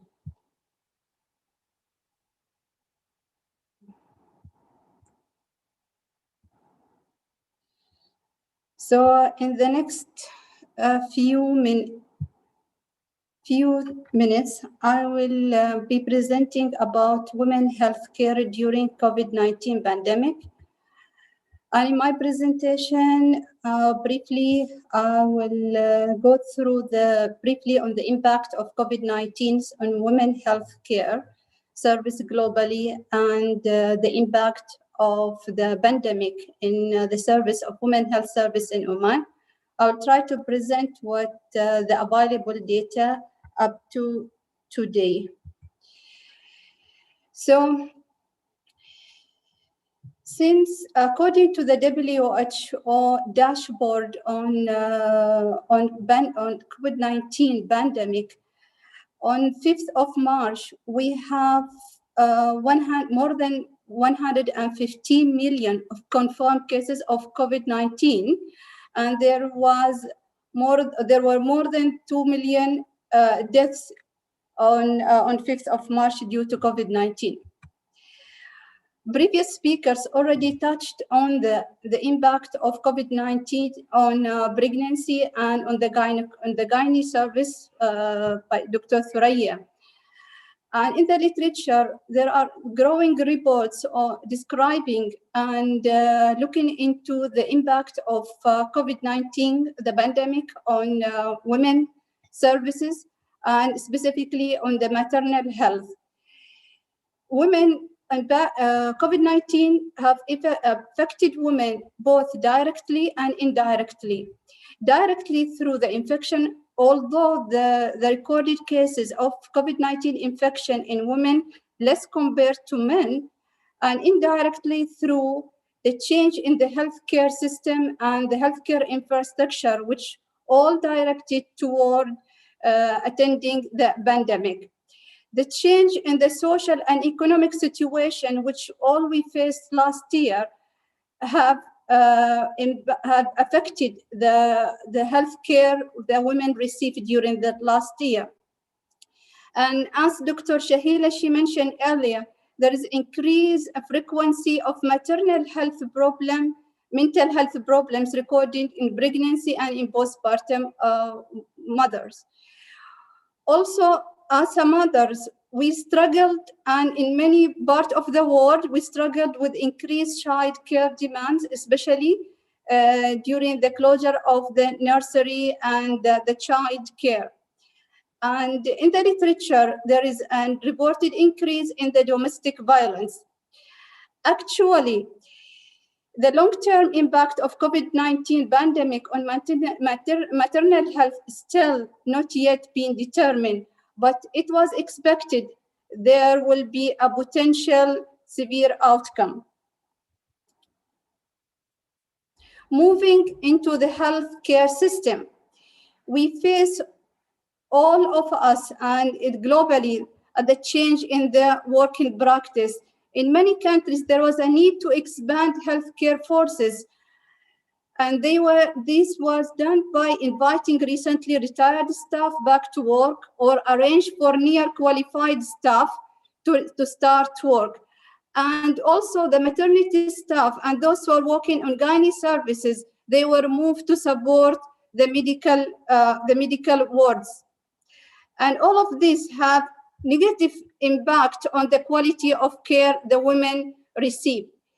Also, there was a change in the maternity and the antenatal care in terms of reduction of ANC face-to-face consultation. And in many countries, especially in high-income countries, these consultations were replaced by online and phone consultation. Even in some countries, for example, in some parts and areas in the UK, women were asked to undertake their own ANC checks. They were provided to perform urine analysis and BB check at home. It was estimated, for example, in low and middle income countries, that a reduction in ANC care from 18 to 50% will lead to additional increase by 9.8 to 44.7 increase in under 5 deaths, and increase in maternal death from 8.3 to 38% by the observed reduction which happened during last year. Already in the literature, there is growing report documenting the impact of the change in the healthcare system in the pregnant women and their outcomes. And here I'm focusing on non-COVID cases. It was reported that there was a delayed presentation of women with ectopic pregnancy. They presented late, and by rupture ectopic pregnancy, increases stillbirth rate during the COVID pandemic compared to the pre-COVID pandemic, and here this among the non-COVID cases. Also, and the reason was this was attributed to the reluctance from women to attend. For example, if they have a reduced fetal movement, to attend and visit the healthcare facility. Also, it was attributed to the burden in the healthcare services as obstetric service. Also, literature started showing that there's a reduction in preterm birth. For example, the published study, a national study in Netherlands, documented there was a reduction by 15 to 23% reduction in preterm birth during pandemic, during the first 3 months of the pandemic compared to the pre-pandemic in the 2019. And such reduction was attributed maybe because of reduce the number of ANC care and reduce interventions from the obstetricians, like ultrasound, CTG, which and the interventions, which is like induction of labor. There was a lot of disturbance to the family planning service and reduced access to modern contraceptive methods. And the UNFPA estimated like the COVID-19 related disturbance led to up to 2 million of women were not able to access a modern contraceptive methods. And they expected that if for 6 month disturbance we will see next year an additional of 5 million unintended pregnancy. Moving to a cancer screening. A recent review showed that a recent review showed that the screening services for cervical cancer and breast cancer were disturbed in 17 countries. And a study, modeling study in Canada expected that the 3-month interruption on the screening service will lead to increase diagnosis of cancer and advanced stage of breast cancer and increase in mortality rate in the next coming years. Moving to Oman, until last Thursday, since the first 2 cases reported in February, we have more than 142,896 confirmed cases of COVID here in Oman. Out of them, more than 40,000 were female. And among pregnant women, until 3rd of March, based on the data from the Directorate General of Disease Control and Surveillance, they recorded 827 cases of COVID among pregnant women. Overall, we had 1,583 deaths. Female deaths were 1,140 deaths. Already Dr. Moza, she presented about the deaths due to COVID during pregnancy. We have 4 confirmed cases and 1 case still under review to confirm if the COVID was the direct cause of death or no. When a simple calculation of the confirmed cases, maternal mortality, 4 cases out of 827, the mortality rate was 0.5%. All of us, we observe the change in the healthcare system during the last year here in Oman.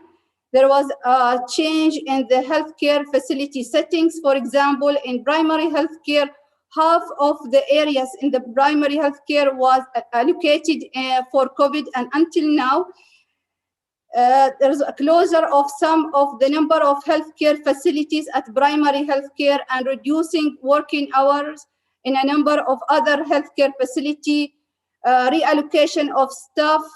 For example, during the early months of the pandemic here in Muscat, many staffs from the primary healthcare were shifted from their clinical work for case tracing and for outreach team. Lockdown and restriction of movements affected both staff and pregnant women and women in general from attending the healthcare, reducing number of staff, infection in staff, and the fear of women from attending the healthcare facilities. All of these factors led to negative impact on the provided care for women and especially for pregnant women. If we move to specifically in the maternity service during the last year, in March, a circular was issued by Ministry of Health to reduce the antenatal care visits for low-risk pregnancy from 6 visits to 4 visits. And it was left for the attending doctor to decide and to call women if she need more visit. And a number of measures has been taken also. At the same time, a number of measures have been taken in the primary health care to facilitate and speed up of the visit of pregnant women to reduce her stay period in the healthcare facility. We observe all of us a use of phone consultation and telemedicine during the last year. And specifically, I'm talking about primary health care. We use phone consultation for follow-up women, and we requested women to send their, like for example, BSB chart, blood pressure chart, and to call and to send message to follow up their investigation, to follow up defaulters, and to follow up high-risk pregnancy. We observe also a disturbance in the supply chain, specifically for testing for syphilis in August and in July and August. There was a shortage of syphilis testing. So many women booked during August and July were not tested for syphilis. But with the effort from the focal nurses, from the focal ANC nurses and head of women and child health in governorates, these women, they were called to be retested. Also, there was no flu vaccine, which is considered as a routine vaccine for pregnant women during booking. Shortage and mobilization of ANC staff during the peak of the pandemic, especially during summer months, had negative impact in the provision of ANC. And I'm talking here especially in the primary health care, which I'm aware of. For example, there was incidents that one of the pregnant women was not tested for HIV and only discovered when she was at 37 weeks. And when we investigate the case, we found that the staff nurse who was allocated at that time for the ANC clinic was not trained because of non-availability of trained staff. I'm aware also in some of the regional hospitals, some of obstetricians were moved from the obstetric department to support the COVID ward and medical wards.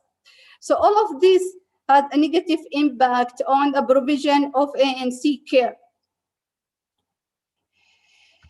Also, we observe a reluctance from women to attend their appointment and to register for ANC when a pregnancy was confirmed. And to be honest, there was a lot of effort was done from the governorate to address this issue. For example, in North Batna, they assign a number and a trained midwives for a central registration of ANC women to book ANC women. So they announced in the governorate that any woman who suspected that she's pregnant and or she did a pregnancy test, to call the number, and the midwives, she will go through her risk factor, she will get for her appointment, and she will facilitate the booking.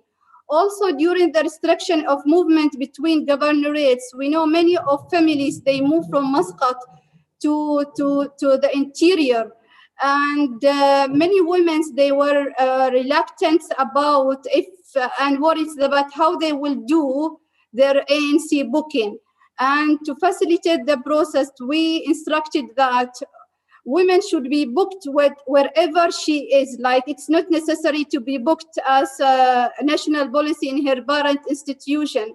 So, for example, if she's living in Muscat and she moved to stay with her family in Sharqiya, she can attend in Sharqiya in any health center, and that health center will do all her booking investigation, all necessary, and they will refer to the hospital. And later on, they can be transferred to her parent institution. And also, to facilitate the follow-up, women, those who are moved, from example, from Muscat to the interiors, they were allowed to attend for their ANC care. With the help of WHO and UNFPA, and thank for OSOG here, especially Dr. Tamima and Dr. Rahma, we established Women Telemedicine Helpline to attend for women concerns and queries specifically for COVID. But we ended that the call center is not attending only the COVID cases. There are many calls related to non-COVID concerns related to pregnancy, related to infertility, birth spacing. Also, we assign a midwives who, from our department, a trained midwife to be in the daily and to attend the call the calls in the call center. And to be honest, the call center help. For example, in some of the emergency cases, we receive cases, for example, on severe preeclampsia. There was a call from women during labor, from non-eligible expat women who are not eligible for free treatment in the public hospitals, and they don't know where to go because of the financial issues. You know, there are many of them, they lost their job and incomes. So the call center facilitates a provision of services for these women. At the same time, in addition to the clinical guidelines and to attend to the women need and the concerns, there are a lot of publications and health education materials in both in English and in Arabic and English.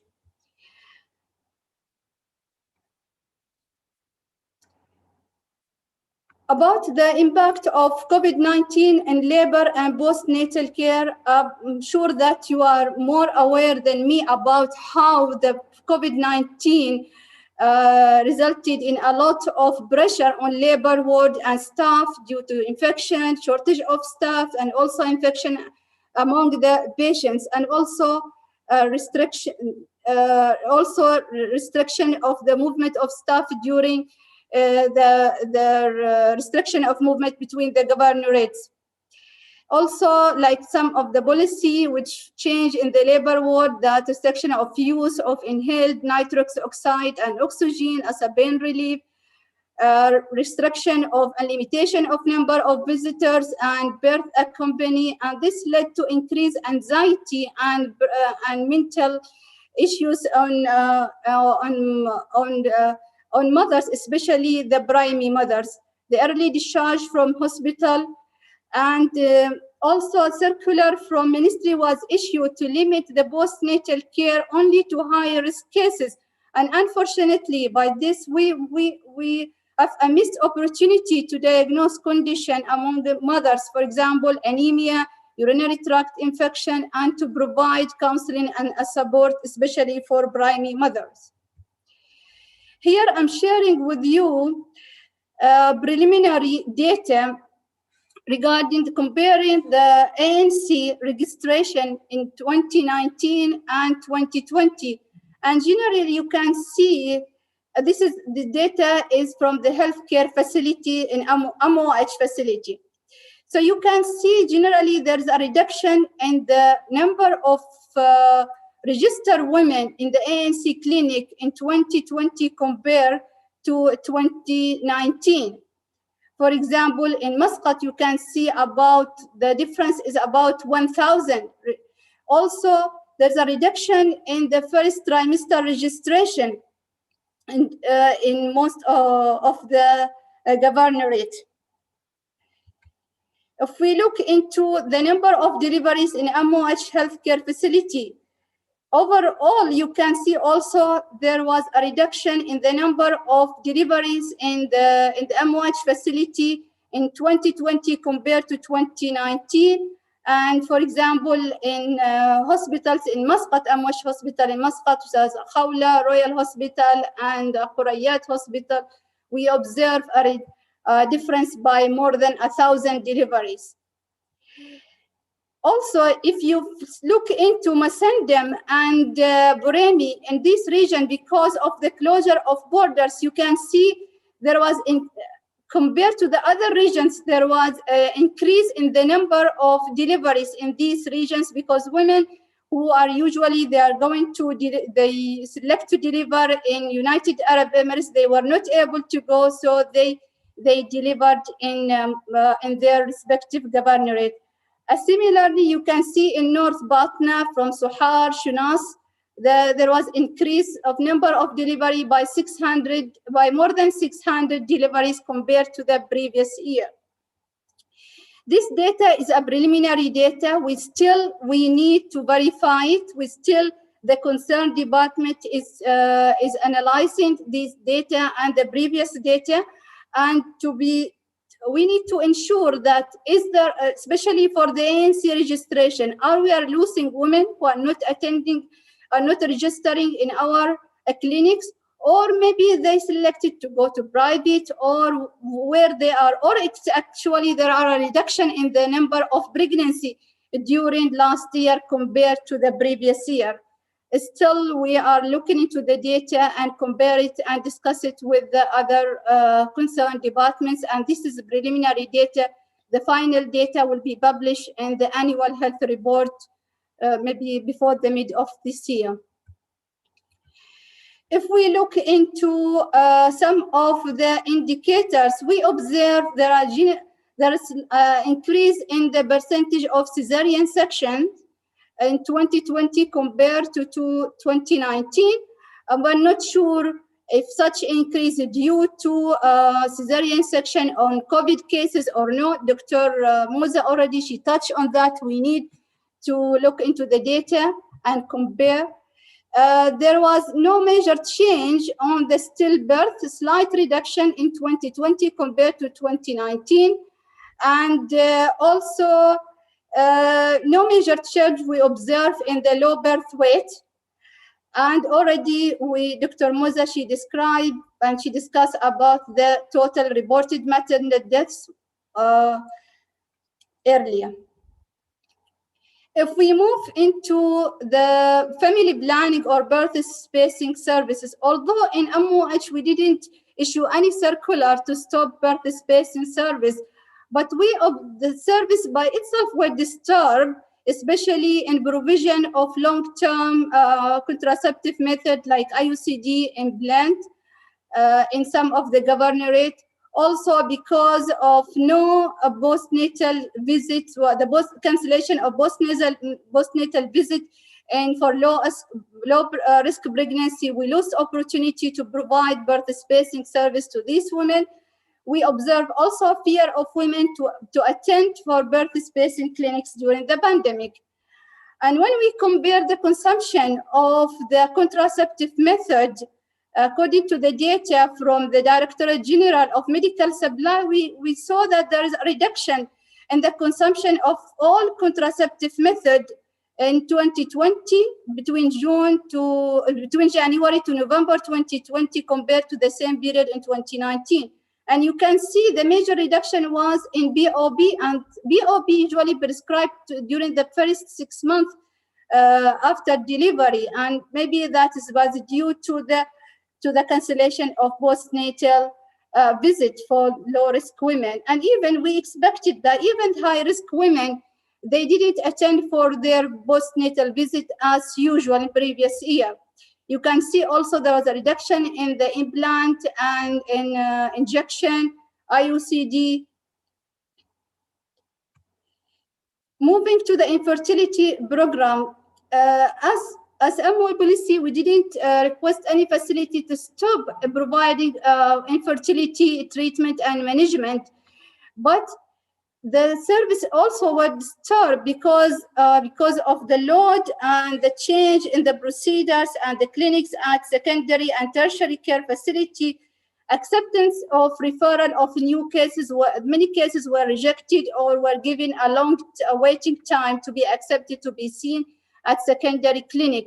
And also there was a fear of couples to visit healthcare facility. Still the data about the infertility treatment under review. And unfortunately, I tried to get some data, but still I was not able to do that.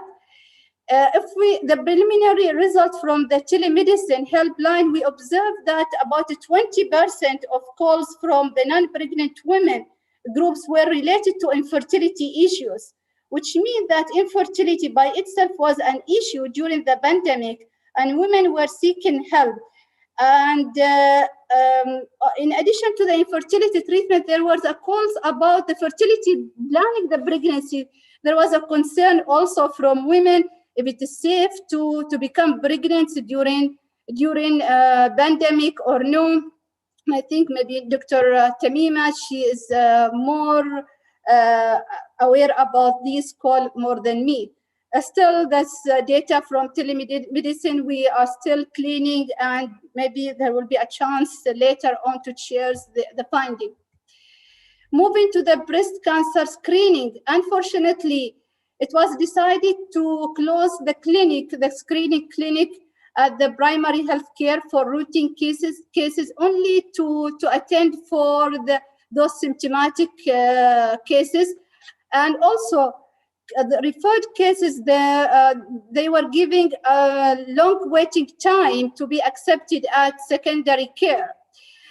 The service of mobile mammogram unit was closed also temporary, and even when the unit started to its work, it started only in Muscat, while compared to previous years, they coordinate with our department and the mobile clinic. They will visit all the governorate, and we arrange a campaign for women to be screened for breast cancer.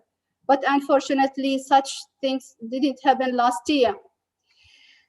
Moving to the gynae service, some service at menopause. We have limited service for gynae service at primary health care, but even like the menopause clinic were canceled. We observe a reduction in the number of visits to the healthcare facilities due to the gynae problems. Services at secondary care were only attended mainly for urgent cases, especially during the initial period of the pandemic. If we move back again to the telemedicine helpline, initial data showed that about 26% of the calls from the non-pregnant were related to the menopausal problem. So these women, maybe they were afraid to go to attend the healthcare facilities, and they seek the help through the consultation through the telemedicine helpline. During last year, many of you observed and used telemedicine to conduct a follow-up clinics for your patients. So currently, some of the health care facility at primary health care still remain closed. So women who usually attended these clinics were requested to attend nearby clinic. So their service was shifted to other clinics, where maybe that led to increase the distance, especially for pregnant women, from attending nearby clinic to move to other clinic. Also, still the designated area at primary healthcare facility for COVID cases still there, which led to increase of pressure on only half of the area which usually allocated for ANC clinic and for female clinic and for EBI. So a lot of pressure on that space, which led to maybe some of the women they don't want to wait for their turn to be seen at the ANC clinic. Generally, we observe that return of face-to-face consultation and services at all levels, at primary and at secondary and tertiary clinic. But still, the return of these programs, there are still with challenges. And with the increased number of the confirmed and suspected cases, we don't know what is coming up during the next few months. Availability and acceptance of COVID-19 vaccine among the healthcare workers also will have impact on the future provision of healthcare services to women, especially for pregnant women, because of the which we expected that the vaccine will lead to reduce the reduction and morbidity of among staff and among patients related to COVID-19. So in conclusion, the pandemic affects women and women's healthcare directly and indirectly, and both of these effects are interlinked. Still, the long term of such impact still not obvious and not yet been determined. So for that, we need actually for more research and for more analysis of data to understand. And I'm encouraging all of you, if you can take a research to look in your facility or even at national level to see the impact of the pandemic in both the healthcare and women perspective. We don't need to forget also women perspectives and their feeling and how and what is their perspective on the service they received during the pandemic. We need to identify lessons to be learned from the previous year to improve the service in the future. And this is the reference, and thank you for your listening. Thank you. Thank you so much, Dr. Jamila, for an excellent and informative presentation. And thank you for sharing all these statistics from, obviously from the ward and from Oman, which were really very interesting.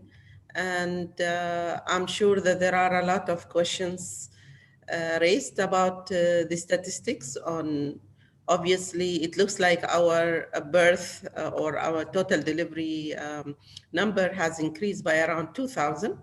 However, our maternal mortality obviously increased, which is, although expected, it's sad news. I think we have a lot of things to learn from. I agree with you that doing more and more research and sharing the knowledge is the best way to improve. So thank you so much for your presentation. Thank you for being with us. Now, thank you, Dr. Tamim. Just because like these data are preliminary data, so please not to quote the data, and soon they will be published in the annual health reports. They will be available online. Okay, sure, agreed.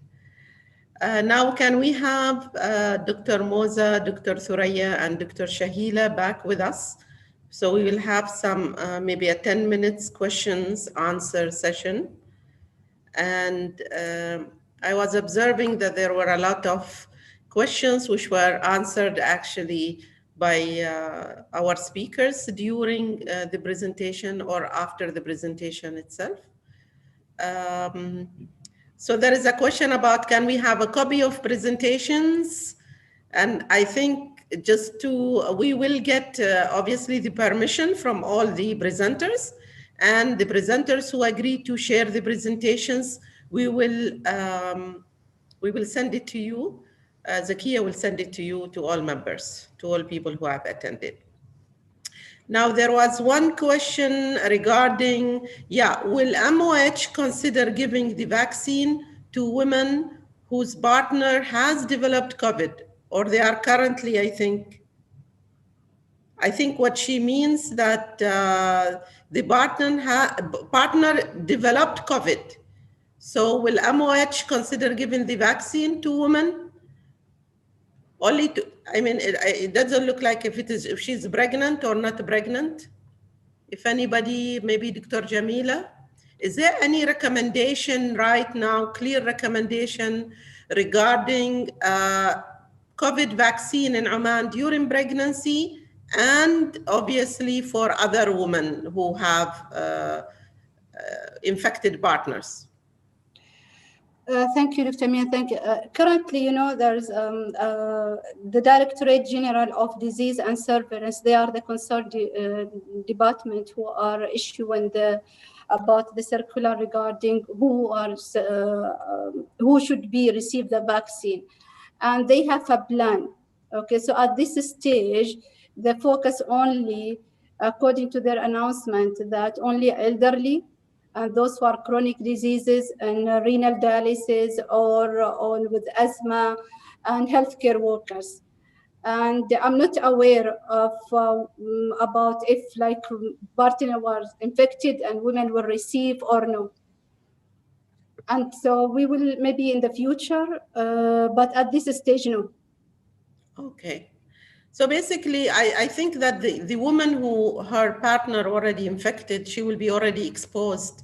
So it will be a little bit late, right, to give the vaccine at that time. She will have to be in quarantine and they will be having isolation. But then I don't know at that time, will it help her? Because immunity from the vaccine will take longer time anyway to happen, right? So if she's exposed, it will be too late to give the vaccine at that time.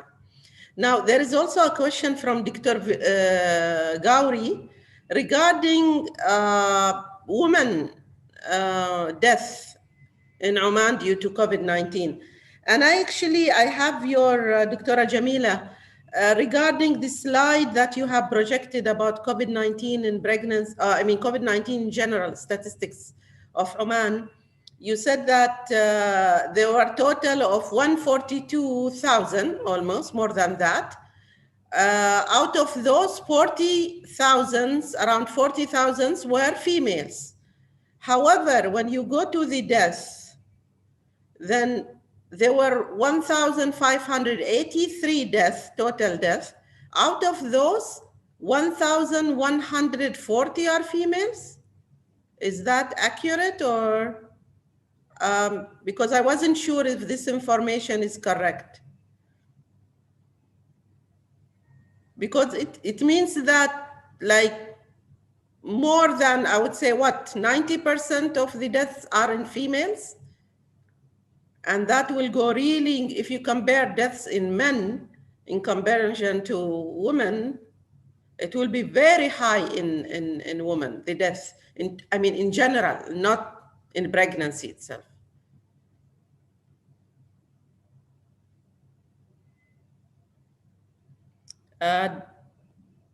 Dr. Jamila, I think you are on mute.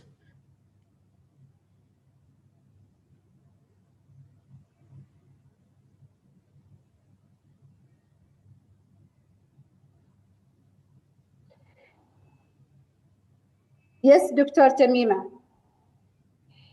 Yes, so regarding the death, okay, sorry, there was a mistake on the typing. So the death was among female, among men was 1,140. Okay. Okay, that was a typing error. Okay, good. Okay, yeah, sorry for that. Reassuring. No, because the things what happened that I told Zakia, like I shifted my slides from one computer to other and some slides get disturbed. So I'm sorry for that. The deaths was 1,140 in male compared to 448 in female. Which is expected. 440, yes. Yeah. Yes. And in general, you can see that the number of the total cases, confirmed cases in male, higher in male compared to female, and even deaths were higher in males compared to female. We know all of them. Okay, good, excellent, thank you. I mean, it's not a good news for obviously men, but we were very concerned. I'm sorry, I'm just joking, it's a joke. No, but we were just clarifying about the statistics. Okay, so let me check if we have any more questions that we can share with you. There are a lot of, okay. So, any of the speakers have any question that they have answered privately and they want to share with the rest of the attendees? Yeah.